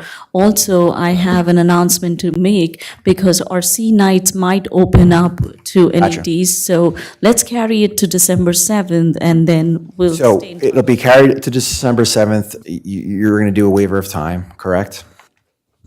Correct. No testimony is going to be heard on the 7th. We will just announce at that meeting when the next hearing date will be. You got me? Okay? All right. So anyone here that cares about this application, it'll be carried to December 7th. No testimony will be heard, but we will announce on December 7th when the next hearing date will be, Without further notice. without further notice. Thank you, Chairman. Mr. Alfieri, members of the thank you board. and your experts this evening for the We presentation. appreciate your time. It's not going anywhere. I'm going to sit right here, though. Mr. Chairman? Any time with your next client? No. Mr. Chairman? Yes, Mr. I don't think my presence is required for any of the rest of the matters before the board this evening, so So you want to leave class early? I would like to. Okay. I will leave you and Mr. Praska and Ms. Thank you for your expertise this Thank evening. you. I'll leave you with Ms. Praska and Ms. Swan's capable hands. Did you take these? Good night, Mr. Dargy. In a moment, for those watching, I'm going to announce the next application of the evening. That will be 22-2023Z. It's is it Shivsay Urgent Care LLC? Am I pronouncing it right, I hope? Okay. Sounds about right. That's Regional Commercial Shopping, CR Zone. It's Block 5,000, lots 2.11, 8.13, and 9.11. Physical locations 118B, US Highway 9. It's for signage requiring a C variance. Dante Alfieri representing the applicant. Sir? Thank you, Chairman, members of the board. Dante Alfieri on behalf of the applicant. We have two individuals who are going to provide testimony. One you've already heard from today, so he's going to provide testimony on the second application. Our engineer is Jim Henry. He's going to provide testimony as it relates to what we're looking for tonight, which is exactly 2 signs. One is a freestanding sign, and the other one is a facade sign. And I'll have our engineer go into the details as it relates to those signs. Coming up now. Go right ahead.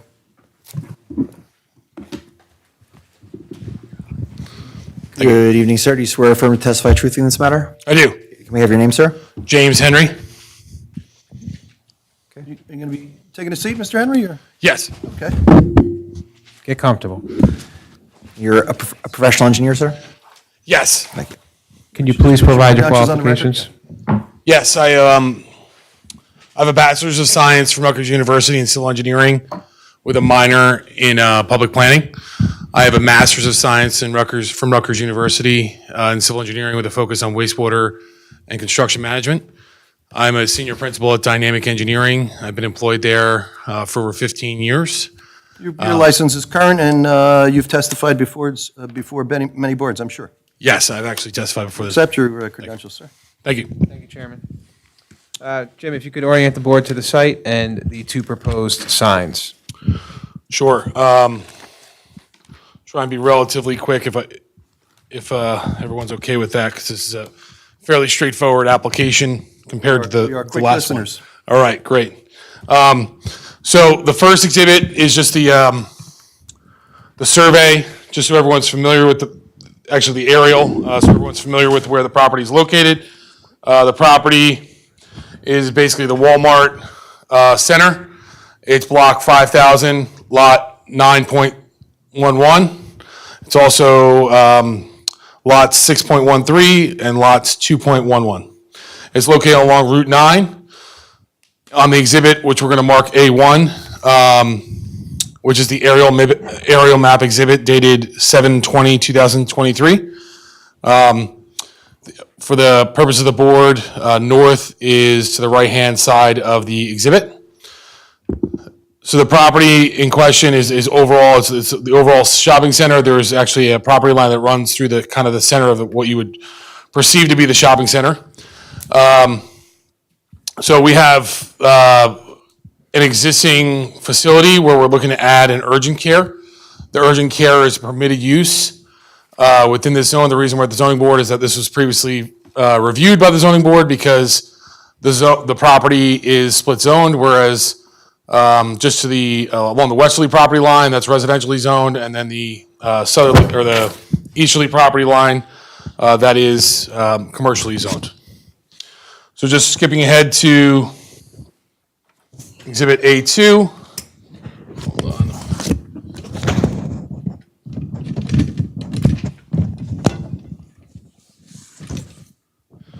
So we had Exhibit A2, which is site plan rendering dated 7/20/2023. You can see, in particular, the property.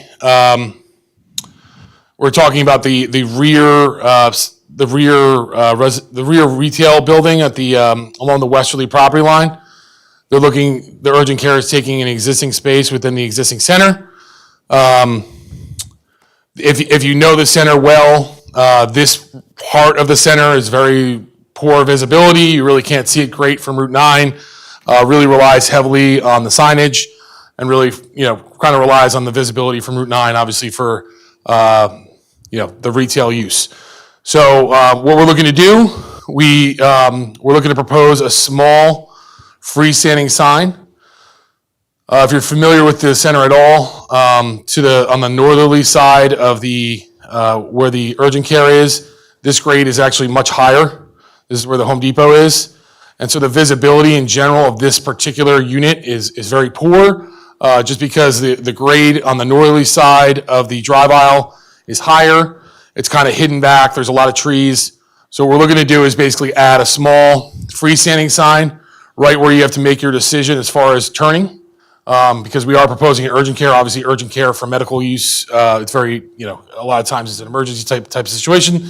So we're looking to propose a small freestanding sign, 16 square feet. So when you pull into the center, basically you pull in from the easterly side, and you make the decision to pull in, and then to pull into the parking lot directly in front of the urgent care. We're calling it a freestanding sign. It's only 16 square feet, which is really like a 4x4 sign. It's very small. It's really more of a directional sign. But we're calling it a freestanding sign just based on the ordinance definition. There's a few variances, and then we're also proposing a urgent care sign on the front of the facility. As far as from a building signage perspective,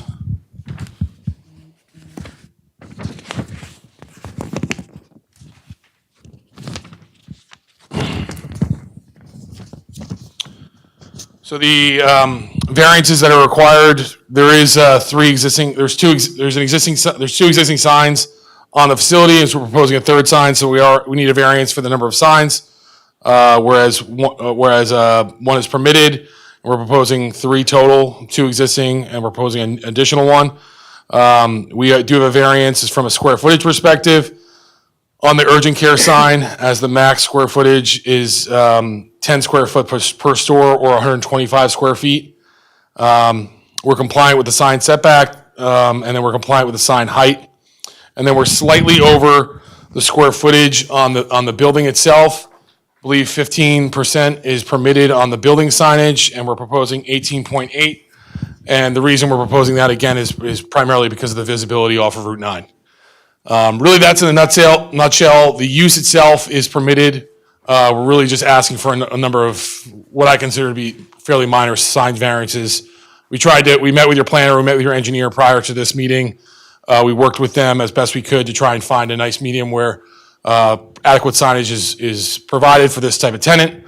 And we've been working with them, and this is what we came up with as far as a good solution that doesn't really add a tremendous amount of signage for this particular center. Mr. Wan? I actually don't have any questions. It is true, we did meet with the applicant prior to it being scheduled for the hearing. I know there was a request for additional signs, but we worked out with all the complications that were involved. We thought this was a perfect happy medium, and it solves the purpose. So the only one thing I wanted to point out is, Jim, I believe the last one on your table, right, where you say 3 signs, that is a variance. I don't see the V next to it. There are 3 freestanding signs, 2 are permitted, and the third one requires a variance. Right, we have a V on there, it's just not red. So that was, No, you're talking about it's the 3? the bottom one, the last one. Oh, for the 3-inch? Yeah, no, it's the 3, number of for signs, the- 3. I think that's for the maximum projection, Right, whereas, your noticing is right. Yeah, So okay. your notice says that there are 2 permitted, 3 proposed, you need a variance for the additional sign. Yeah. And you need a variance for the sign area on the 2 freestanding signs. Correct, Dante? Yes. And then the third variance would be for the facade sign. correct. But the signage, the existing sign, the freestanding sign is an existing, the Correct. second existing one is an existing variance, so. Correct. It's just that on that table, you don't mark it as a variance, that's all. Right, okay, So when you submit it for compliance, just make sure that is. sure, yeah, we'll adjust that. I got a question. No further questions. Yes, What does the landlord say about this? that's outside of my purview, as I'm not contracted with the landlord. This doesn't belong, the applicant is not the owner of the property. Correct, but we What we does the owner have, of the property say? we have consent to proceed with this application. You do? Yes. That's in writing? I believe they signed the application. Yes, they did. Yes? Okay. Was there any recommendations from them? No. Are they okay with the sign going on that turn, that's the turn when you come in off of 9, it would be the first left you could make to access like the Walmart parking lot.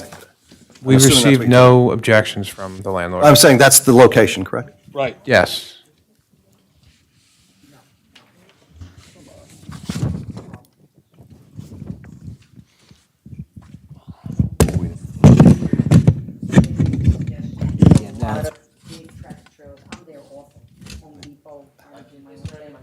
Yeah. Oh, sorry. Put it inward, if this is approved, put it inward, because on the turn, they're gonna clip that sign all the time, these big rigs. We'll definitely take that into account. Just a suggestion. Yeah, so your question earlier was just that it was the first left. It is the first left as you come off the main entry, as you can see on the survey which was submitted. I don't think we have to mark this because this is the survey that was submitted. It would be the far side of that entrance. Yeah, it would be the far side. I think it is pulled off a little bit off of the curb, so it shouldn't really have a conflict with any trucks, hopefully. I've almost gotten clipped by those big Yeah, rakes, so. yeah. Yeah, I know there's a lot of trucks that kind of come through, and head to the back here, so. Yeah, it's 4x4? But I just said 4x4, 16 square foot, but the actual dimensions, let me just confirm here. It is 48 inch. Yeah, it's 48, it's 4x4, that's correct. And how high is it going to be off the ground? Off the ground, it's, It's literally on It's- the ground. sign height, it's 4 feet off the ground. 4 feet to the top or 4 feet from the bottom? It's 4 feet from the To bottom. top. So it's like a monument sign where it's just at grade. It'll be 4 foot off the ground. There Yes. is no base to the sign, if that's what you're asking. Correct, It's actually one sign right into the ground. Yes. correct. That is correct. Yes, because I believe that area is just grassed, so that doesn't have any ground cover, so. Questions on my left? No. Mr. Rizzo? That's common ground? Like, how we get into permission, how are they getting the permission? They have permission from the landlord. That's Well, that was exactly. why my question was, if that was okay, but I asked Mr. Alfieri to check if he has the document so that he can show it to. I'll take Mr. Alfieri at his word if he says that he has permission. I appreciate that. Yeah. That's on the. Might even have. And then the other sign will be on top of the building. Well, yeah, the facade sign. Right, there's one freestanding sign and there's one building mounted sign. Anybody else on questions? No? No?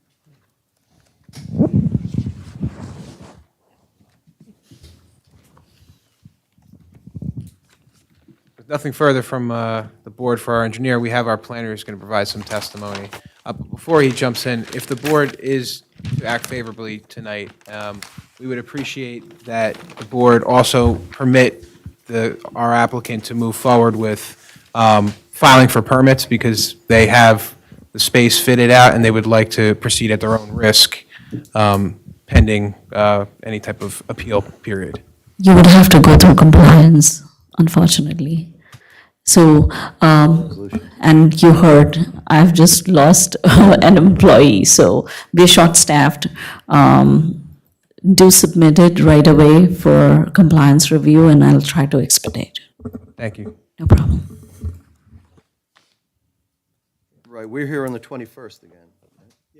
So we would have a resolution providing that there's compliance. Thank you. So no more questions left, right? I'm going to go to public portion, okay? Oh, I'm sorry. Next. Oh, I'm sorry, and you're going to have the planner We come have to have in. our planner testify. Go ahead, sir. You have to be put under oath. No pressure. Swear or affirm to testify truthfully in this matter before the board. I do. We have your name again, please, sir. John Tykina, T as in Thomas, A-I, K as in Kelly, I-N-A. For the record, Mr. Tacchini, if you're watching at home, was previously testified as a planner. He has presented his credentials. We will accept them again for this application. Totally different application. Thank you. Go ahead, sir. Appreciate it, and understand the board may be listening quickly. These are called flexible C variances. So there are a few findings the board needs to make. First, that it relates to a specific piece of property. Secondly, that it advances some of the purposes of zoning or the positive criteria. Thirdly, that the benefits of granting the variance outweighs any detriment. And then finally, the negative criteria. There's no substantial impairment to the zone plan or master plan and no detriment to the public good. In terms of, obviously, relates specifically to this center, to the Walmart Center, and no other property, very clearly. In terms of the positive criteria, I'd submit to you that there are two. H, to encourage the location and design of transportation routes, which will encourage the free flow of traffic while discouraging locations of such facilities and routes that will result in congestion or blight. And I, to promote a desirable visual environment through creative development techniques and good civic design and arrangement. This sign package is very important from a business standpoint to provide for identification of this use in the center, especially when it is located in the back. And the freestanding sign is important to indicate where that appropriate turn may be made to reach the center. We think the signs are attractive and appropriate given the overall scale of the center. And the sign on the front of the building, even at 18%, will be appropriate architecturally with the scale of the building. And we think that there are no detriments at all. It's much more beneficial to have appropriate signage in the right location to provide for good identification, and that outweighs any possible detriment. And in terms of the negative criteria, there is no substantial detriment to public good. There is no detriment here. These are a health use going in, an urgent care facility that is permitted by zoning, that is appropriate in the CR Regional Commercial Shopping Zone, and it's not a noxious use, and there's no activity that's going to have any negatives. In terms of your master plan and your ordinance, there's no impairment to the zone plan. This is a permitted use in the zone, and these types of medical uses are very common now in our large major shopping centers. And in terms of your master plan, same thing.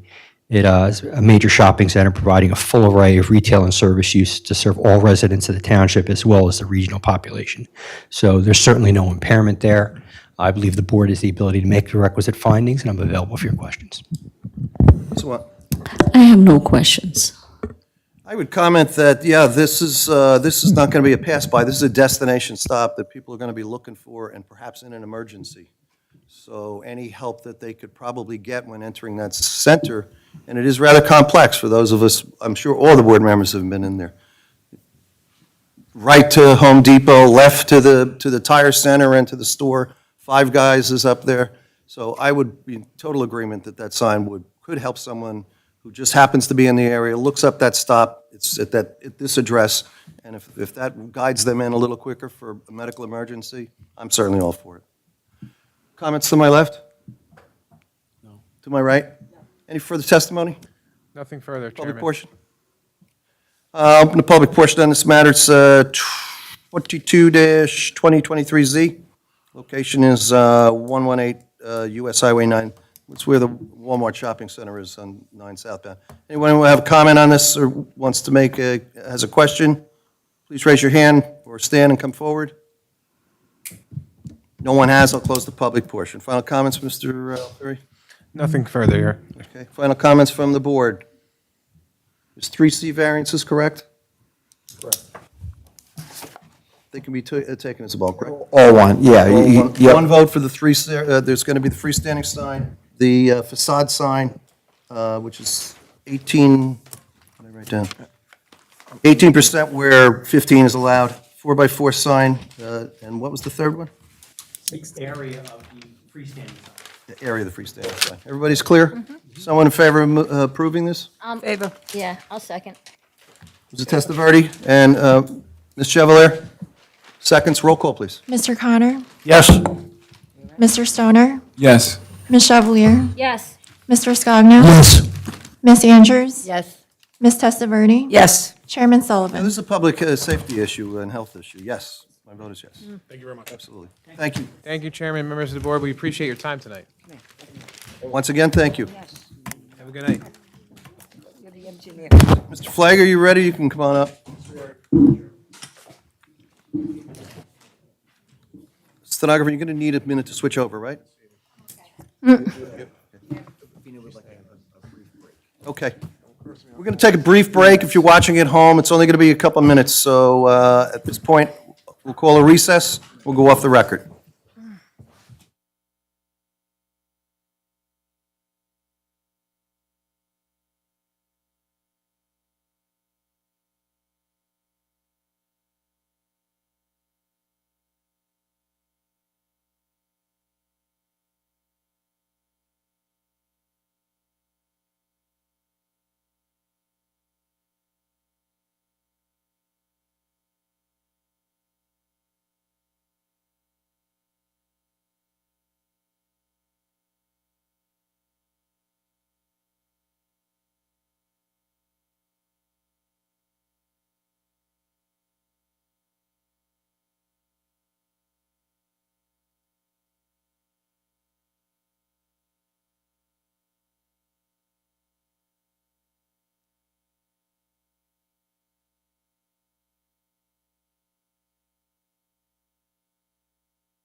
All right, we're back on the record for the final application.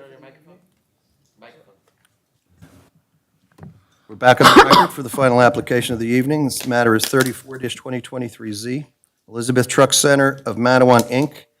This is the EDO 1 zone, block 11232, lot 11, 396, Route 34 is the location. This is automotive and truck repair garage.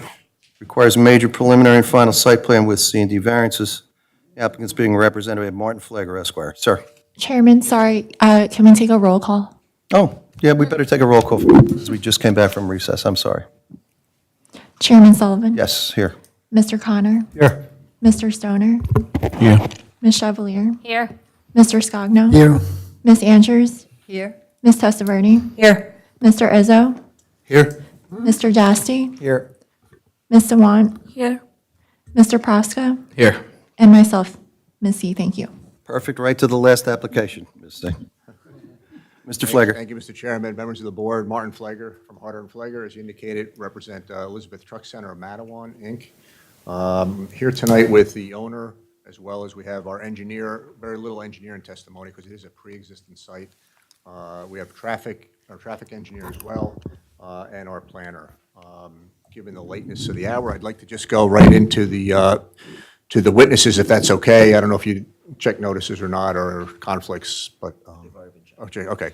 So if no further ado, I'd like to swear in Mr. Anthony Pesci. Sir, can you just raise your right hand? Do you swear or affirm to testify truth in this matter before the board? I do. Thank you. Let's have your name, sir. Anthony Pesci, Spell your last name. Pesce. Thank you very much. So Anthony, if you could just tell the board a little bit about your background, the background of your company, and then if you can go into the site itself as to why you located this site and how it's going to be beneficial to your business. So, first, thank you all for being here. I'm sure everybody is eager to get home and watch the football game. In any case, so as my attorney had said, I am one of the owners and managing member of this company, Elizabeth Truck Center, of which we are a family-owned and operated business. We'll be turning about 48 years come January of this year. I am third generation. I have a twin brother who is my partner and a dad that's still involved in the business with us. So our business is very interesting. I know we are seeking an auto body business at this location, but what we do is primarily anything that's commercial.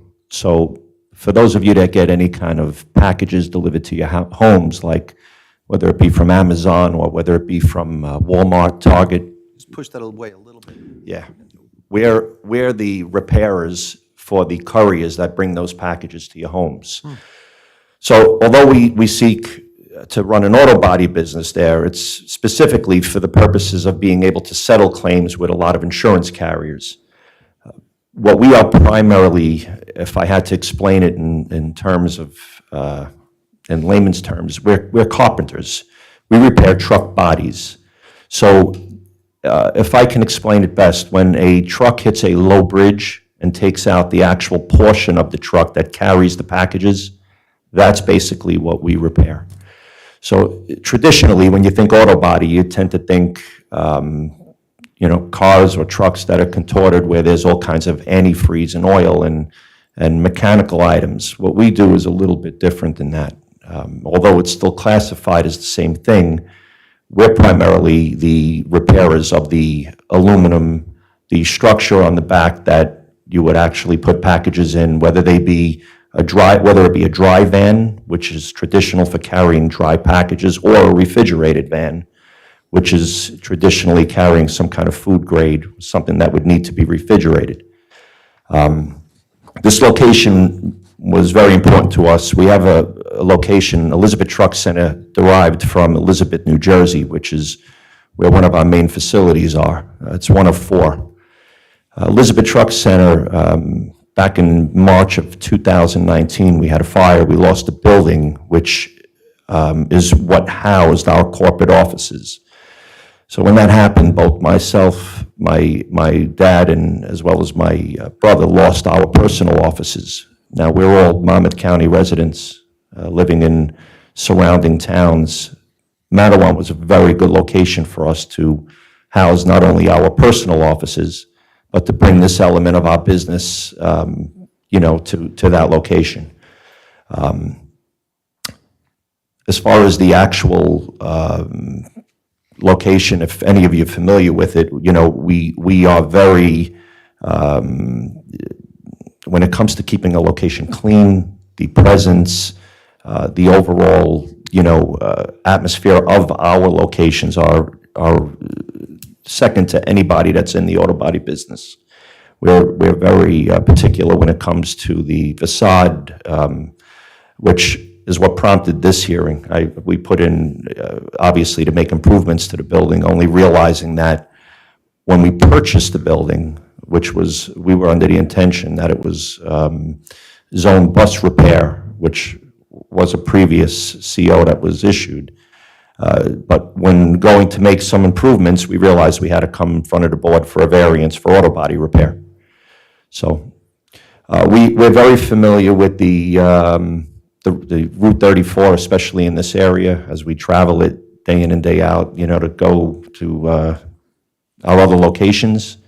And, we're hoping that we can operate here, as we really do love the location, and it really fits the design of our business perfect. I think it's also important, if you could, for the record, just indicate, it was pretty much a distress sale, right? If you would just go into quickly how you even came about, the knowledge of the prior owner. So, yes, when we were looking, we found that this property was for sale, and unfortunately, the owner that was there had several uses that he was using it for. He was a construction business.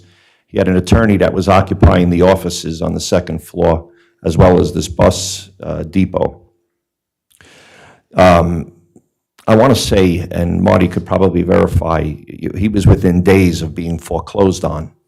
And he had a number of issues that were going on there. For starters, there was an environmental issue, which we purchased the property very well knowing that we had to come in and clean up. Well, since then, we managed to not only clean up the environmental issue, which we have an RAO, but there's no tenants there. The only tenants that exist there are us. It's a single-use building, and that's the only intentions we have, for future purposes, is using it as a single-use building. I'm not sure what else. You have the consent of the owner, obviously, because it's a related entity, right? The owner of the property is 888 North Avenue. So yes, 888 North Avenue Realty, which is the actual owner of the property, is us. It's our realty company. Elizabeth Truck Center is the company that'll be occupying, doing business there. And there was a question about discontinuing those other uses that were there. You're obviously going to discontinue the bus use, the container storage use. That's correct. We're only setting out for one use. We have no intention of ever renting to anyone else, including the offices or anything else on the property. So maybe just go quickly into your employees, what you anticipate for employees, and number of trucks, and how you actually get the trucks to the site, and, is this open to the public kind of thing, or? Yeah, so, okay, the way our business is ran in every location, including this one, is it's not a site that, or it's not we're not a company that allows or has, private passenger vehicles coming in and out. Pretty much everything that we bring into any of our locations is picked up and then delivered by our own people. This site here, we expect to have somewhere between 5 to 6 technicians on the shop floor, and generally there's 2 office staff. We don't anticipate, the building really can't handle more than that. If you're familiar with it, it's actually got 3 bays, which we're looking to cut a 4th bay in. Ideally, we want to be able to work on somewhere between 4 and 6 trucks a week. That's pretty much what our business plan, there allows for. In terms of the office, we do have a manager that's on staff 100% of the time. We have a customer coordinator that's there probably 3 days a week. And then, as I indicated before, I'll have my office as well as my brother. I wish I could say my father would be there often, but he spends most of his time down south. So, but he needs a place to hang his hat when he's in town. So, in terms of employees, total amount, I don't anticipate probably more than maximum maybe 8 at any given time. 4 of the men in the shop actually carpool together. Giving you a little bit of our business model, generally when a truck comes to our location, there's a staging time, there's a repair time, and then there's a time when it's obviously finished, waiting for it to be delivered. That whole process takes approximately somewhere around the 3-week time frame. So working on somewhere in that 5 to 6 truck range a week, generally there's usually somewhere in the neighborhood of 18 on the low side to 22, 23 trucks on the high side on the complete property at any given time. That's including usually what's inside the building also.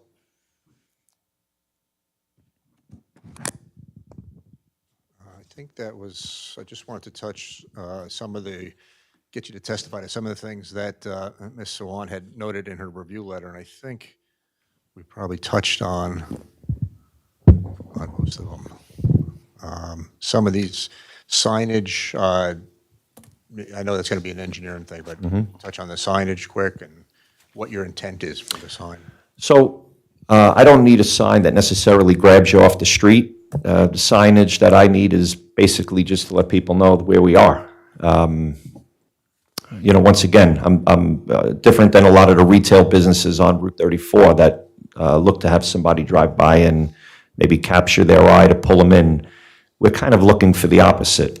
As a matter of fact, we have a lot of people that use our lot as a U-turn, and maybe we'd like to put a no U-turn sign before turning into the property. But we do have a sign that exists there right now, which it's basically a block standard lit sign. We don't have any lettering on it yet. We'd love to put something, obviously, to indicate anyone that is looking for us, because obviously at the rate of speed that you travel, you could literally miss us if you're not looking for us.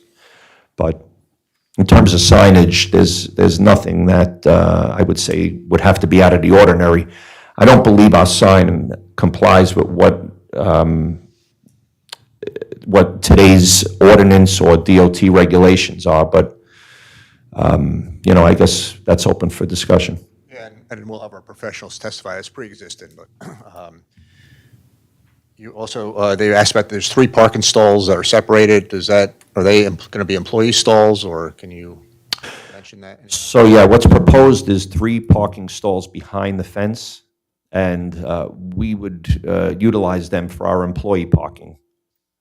Basically, any parking that's forward of the fence or street facing, would obviously be for anyone that would visit the facility. I mean, probably would remain empty most of the time, but certainly to the office staff as well as my brother and I, that's where we would park. So you also mentioned 18 to 23 trucks typically on site. Just as far as utilizing that back area, is it your need to basically use that whole back area for parking of these vehicles until they're ready to come inside, or?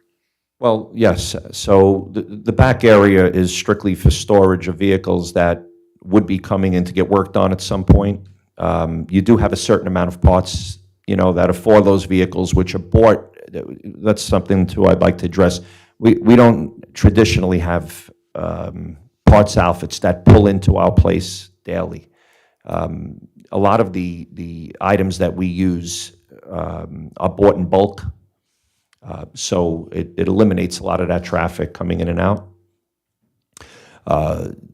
We do have occasionally some parts that are delivered on pallets, which we would keep ultimately behind the fence. We also keep some of our disposables there. We have generally a container, what's traditionally like a 20-yard roll-off container, which is where we ultimately dispose of all of the aluminum, all of the metals that come off of the truck bodies. We do have also a 10-yard container that we keep there. In a lot of instances, the inside of these bodies have wood liners. In some cases, some of the items are delivered with cardboard, which ultimately will be in a recyclable bin.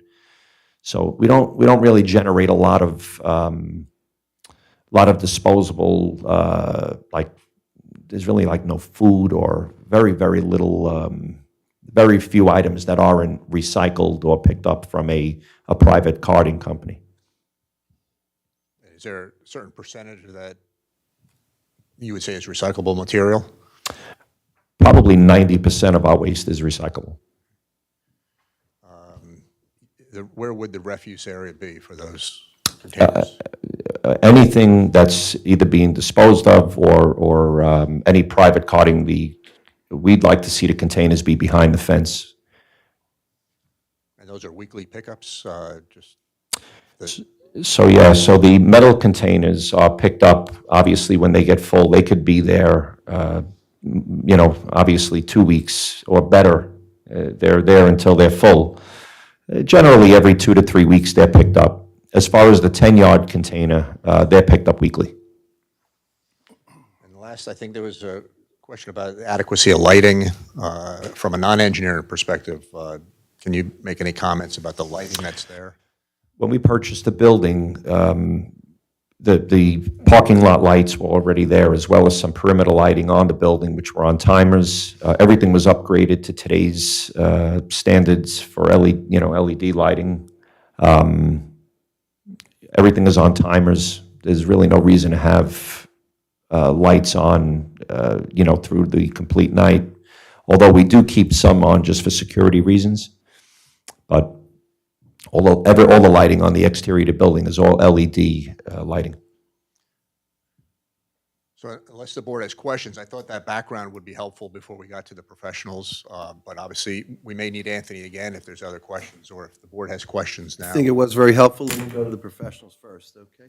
Ms. Sawant?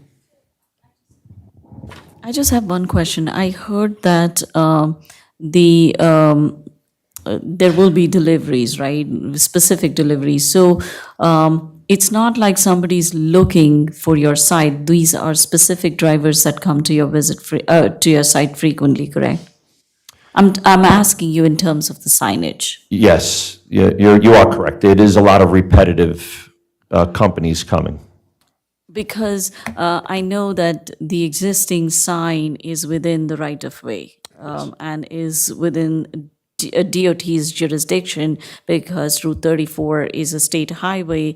We really don't have jurisdiction over it, but a portion of it is on the property. I think it straddles the property line, if I'm not mistaken. And so you need a 0 feet setback from the property. But if you are unable to secure that approval from DOT, may be something for you to consider. As I know, I spoke to your engineer this morning, and we were talking about just having a wall sign, but instead what you could do is a smaller identification sign at the driveway entrance on your property, maybe seek for a variance on the setback on that, and then have a facade sign as well. Something for you to think at, because anyways, we won't conclude tonight, so maybe that's something we can discuss. No, it sounds good. I think we'll get testimony. We have a letter of no interest from DOT, but we can also, if it's a condition especially, go back and see what they say. Exactly, because I'm curious, it has been there, there has to be some sort of approval. Also, you might need to go back to DOT because of the comments we have in our traffic letter, so we can address that at the next meeting. Okay. So unless there's other questions. Nebraska? Just a couple questions for you. So is there any sort of retail sales associated with the building, or is the front part all office space? Yes, so the front part is all office space. There's nothing that you could purchase by pulling in there, and we don't sell apparel, we don't sell, the answer is no. Okay. So the passenger parking in the front, would that most likely be like insurance Underutilized. adjusters and office type users? Or Yeah. would you park any of your vehicles that you're either waiting to service or repair in those? So there would be nothing that we're waiting to repair or service that would come in there. I guess you hit the nail on the head, occasional and adjuster that would, come and maybe see a truck. A lot of the trucks that end up at this site have already been seen at our other locations. So that's why there's really not a volume of traffic there. But yeah, I guess if there was an appraiser that did want to see a truck there, that's where he would park, as well as a couple of office staff and myself. I mean, occasionally you'll have a FedEx truck that'll deliver a package, they'll pull there. But any delivery that's made is going to pull past the gate. Okay, great. And then you mentioned that you do, you guys primarily do the pickup and delivery, assuming like flatbeds or tow trucks, would they be parked in the back? Do they stay on the site overnight? How does that kind of? Yeah, so, no, when I say pickup and delivery, the trucks we're bringing in are drivable. Okay. In the event that they had to get towed in, then ultimately a tow truck would pull them in the back behind the gate to drop them and then, then leave. Okay, great. Yeah. That's everything, Mr. Chair. Your own wrecking service on property then? If somebody put one there that's obviously disabled, it has to be moved from there into one of the bays. How would you access that? So- Or you just hire as you would need? No, we actually have like forklifts that are large enough to pick them up from their front axle Okay. and to bring them in the building. And to follow up on the retail, when you look at your website, it looks like you have a showroom of chrome parts and other do. miscellaneous stuff. Is that for sale? Yes, out of our Elizabeth location, we have a chrome shop that's affiliated with us. Okay. You're not planning on doing that here? No. You're not going to have retail? No. And maybe just quickly, as a follow-up to the chairman, I mean, that's a big facility in Elizabeth, is that correct? Well, yes, our Elizabeth facility is our largest, and we do a number of things out of there. We're also a distributor for wreckers. So like the tow trucks that you would reference that would tow in and out, we actually sell, along with the chrome shop. And when I say chrome shop, we don't chrome things per se. Stacks and... Right, there you go. We sell all the accessories. We sell the accessories also for tow equipment out of that location. That's the only location we have any retail out of. Even our other two locations do not have any retail. So your traffic impact is going to be minimal. There's going to be very little. Guys are going to come to work in the morning. They're not leaving for the rest of the day. That's correct. And you might get a delivery, you might not. So it would be... Sometimes we don't get a delivery for 2-3 days. I don't want to confess, I was one of the people who made a U-turn in there the other day. Right. You saw me because I was checking it out. Site so. visit. It was a site visit, yes. Okay. Okay. That's it. You don't get regular deliveries of stuff. And I'm assuming you want the big dumpsters to be behind gates, probably because they're valuable. Well, it's that, and also you want it There's to be recycling. close. Right, traditionally, these truck bodies have aluminum-clad panels on the outside, they got aluminum roof sheets, so a lot of that scrap is going into, and, to drag it across a parking lot, even from a safety standpoint, sometimes is a little bit tough. Who removes the trucks when they're done? Do you deliver them to someone? We do. You do? Yeah, so we probably, when I spoke about the restriction on the amount of deliveries, there's probably 3 manufacturers that we do most of our work for. So it's very easy to buy it in bulk. It's the same roof sheeting for all 3, so we buy it 1,000 feet at a time. We're not buying, if it's a 26-foot truck, a 26-foot roof sheet in every instance. So we do a lot of purchasing on larger scales. In terms of the deliveries, it serves the same reasoning, is that we have very few deliveries in between because of the bulk we're buying. Understood. And you made it sound as if this is going to be your office headquarters as well? So, yeah. So to speak? Yeah, we never really had nice offices. And Now's the time. what was really nice about this building was an attorney occupied the second floor. And the offices, there were 3. They were sizable. It's almost awkward to think about having a place that has got a private bathroom upstairs. But we're looking forward to it. Would that greatly increase the amount of trips in and out, that doing business there, other business than the mechanical end of the business, the front-end office business. No, not necessarily. Visits by accountants, visit by purveyors, or by sellers, or? No, unfortunately, in any of our locations, we just don't have a high amount of traffic in That's a any of good our thing. offices. That's yeah. what I wanted to elicit. If you're Yeah. not going to have a lot, right? Elizabeth would, if any, and that's only because it's on North Avenue. I'm well aware where that is. Yep, and, the store is attached to it, so, but our other two locations, one is on Industrial Loop in Staten Island, it's a private block. The other is out in Ronkonkoma, Long Island, which is another private complex. If you don't know we're there, you wouldn't know we're there. Okay, let me just see if any of the members have any further questions. I'll start on my left. Mr. Rizzo, Mr. Scogno, Chevalier, Mr. Stoner, Vice Chairman, no? And nothing on this side? All right, anything back to you? We've come to a bewitching hour in a sense that we quit at 10:30, but what we've regulated is to stop testimony by 10 to facilitate a continuity and to open public portion. Now, I don't anticipate there's going to be a lot of public portion, but for continuity purposes, I guess you could have put on an engineer and a planner? We have engineer traffic, minor engineering, quite honestly. I really don't want to start and then break it up. We would probably be done in less than a half hour for both of those two professionals. But I don't want to, whatever you guys run your meeting is fine. Yeah, I would probably not want to get into it now. Unfortunately, the hour is late. For the board members, many of them have full-time jobs that they've given their free time, but they have to answer in the morning. So we really try to hold on to that. And in fairness, it was very informative from what the owner has told us. So I think we got to lay the land anyway, and now we can get the specs at the next meeting, because certainly we wouldn't get them all in tonight anyway. So with all due respect, sir, I would ask that perhaps we end now. Would that be fair, Mr. Dasty? That's fine, Mr. Chairman, if we can pick maybe another date, so we don't have to worry about renoticing. So our next available meeting would be November 2nd. Could you be here then? That'll be the first Thursday of next month.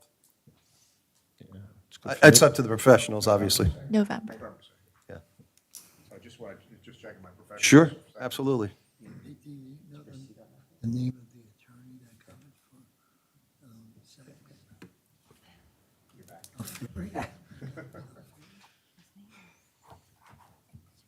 For the record, we're covering our. Yeah.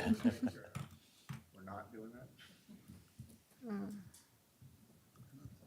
Are we good? Okay, yeah, we're good. November 2nd is going to be good for you? Okay, very good. This matter, if you're watching at home, will be continued to November 2nd with no further notice. We will be ending the testimony tonight. I have to go to a quick public, I did already, right? Nobody wanted to talk. Public portion, nobody's here that wants to speak on this matter, right? Can I just ask one question, or maybe Natalie, will we be first that day, or? Do you know if we'll be first or last? I mean, just for timing purposes. Because I'm just wondering if there's a. I don't have already. the agenda for the next Okay. meeting, so I don't know. Give me 1 second. So it's something I don't want to create.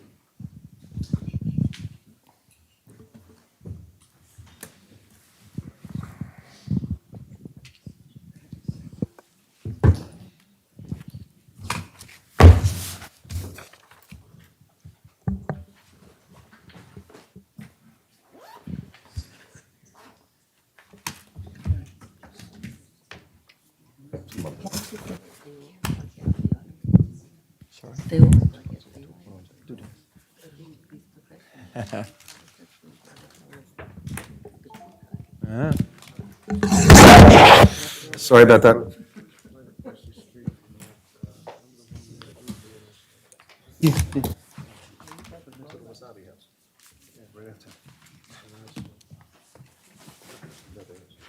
That's your next video, sorry.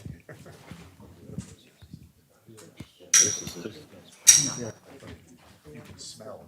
Huh? Yeah. You can smell. Do you want to- you work Next there? one, You can smell it. Yeah? Yeah. Not my favorite food. Oh, wow, God bless.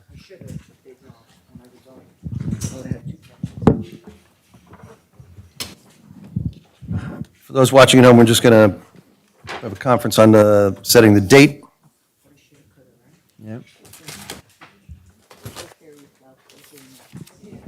Board, please hang in for just a few minutes. We're going to have a quick discussion on the annual report, which we passed over. We're good? We're good, Mr. Chairman.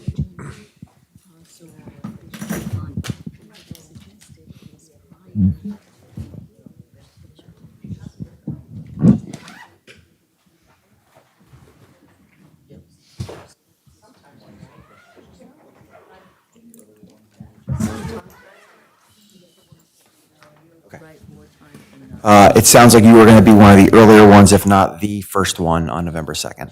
Okay. But, as we get closer to that date, we'll have the agenda later. Okay? All right. That's going to be November 2nd. No further notice. Thank you, and thank you, sir, for your presentation this evening. Thank you, And just Mr. one Flake. second. I'm going to be severely short-staffed, so please reach out to me directly. Send me an email, that would be the best thing. As we get closer, and I did speak to your professionals, we will schedule an internal call to go over any of the comments in the review items so that we are prepared for the hearing. Very good, thank you. Okay, good night. Good night. All right, board members, we have one last item of business here, and that would be the annual report. Ms. Sawant. So actually, the report covers everything, and I apologize for the delay, but the zoning board is so busy. We have so many applications lined up that it's not even, it's scary. And now that I'll be short-staffed, it's going to be even more difficult. But what I have done, although the report has come in later, many of the recommendations that are in the report have already either been implemented by the council or are in front of the council already. For example, one of the recommendations after looking at the type of applications that the board has been receiving was accessory structures and the need for people to come back to the zoning board for fences and for, in case of commercial uses in the drive-through canopies and stuff like that. I did go in front of the council already, and we did make changes to the ordinance so that it's easier on the residents as well as on businesses. We did go and make a change with the fence ordinance so that the homes that are on corner lots that specifically require a higher fence on the secondary frontage, the ordinance didn't allow that previously. So we went ahead and made a presentation to the council. I changed the ordinance. The ordinance is now in effect. So although the report has come to you later within the year, the recommendations, stuff that I had noted in the past has already been implemented. One of the Herculean tasks is going to be the cluster zoning ordinance, because many of the single-family homes that come in front of the zoning board are here because of lack of bulk standards. And when I was reviewing the zoning map, there were almost 30 such developments that were approved over the past 30 years. They don't have bulk standards. For somehow magically, the zoning officer, myself, we know which cluster zone, which properties come under, but it's not formalized. So if one of us is not here, it's going to be challenging. So the next task would be to go and reevaluate these cluster zones, either make changes or create bulk standards so that they are then attached to the zoning map itself and not somewhere in some book in the planning office. So that was one. And the The last one recommendation was related to multi-generational homes, because we noticed that there are homeowners who want to expand because they want to accommodate their parents or, and most of those cases, the FAR variances that the board has granted have been for those uses.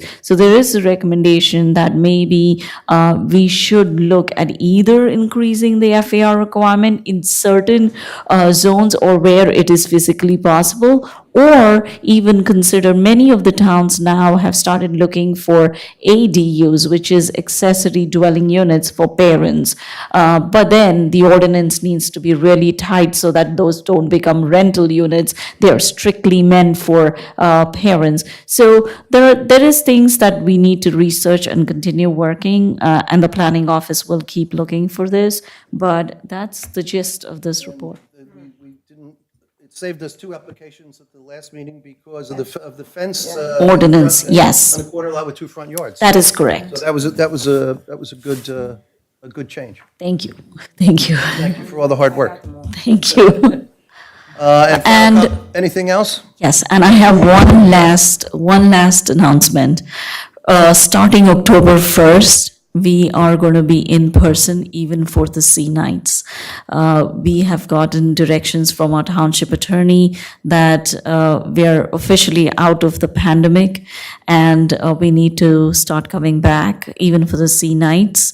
So from October 1st, all the meetings will be in person. We knew that was going to come anyway. Yes. As to the, we need to pass the annual report, correct? Yes, that is correct. Comments on the annual report? Any? Someone to move in favor of moving it for approval?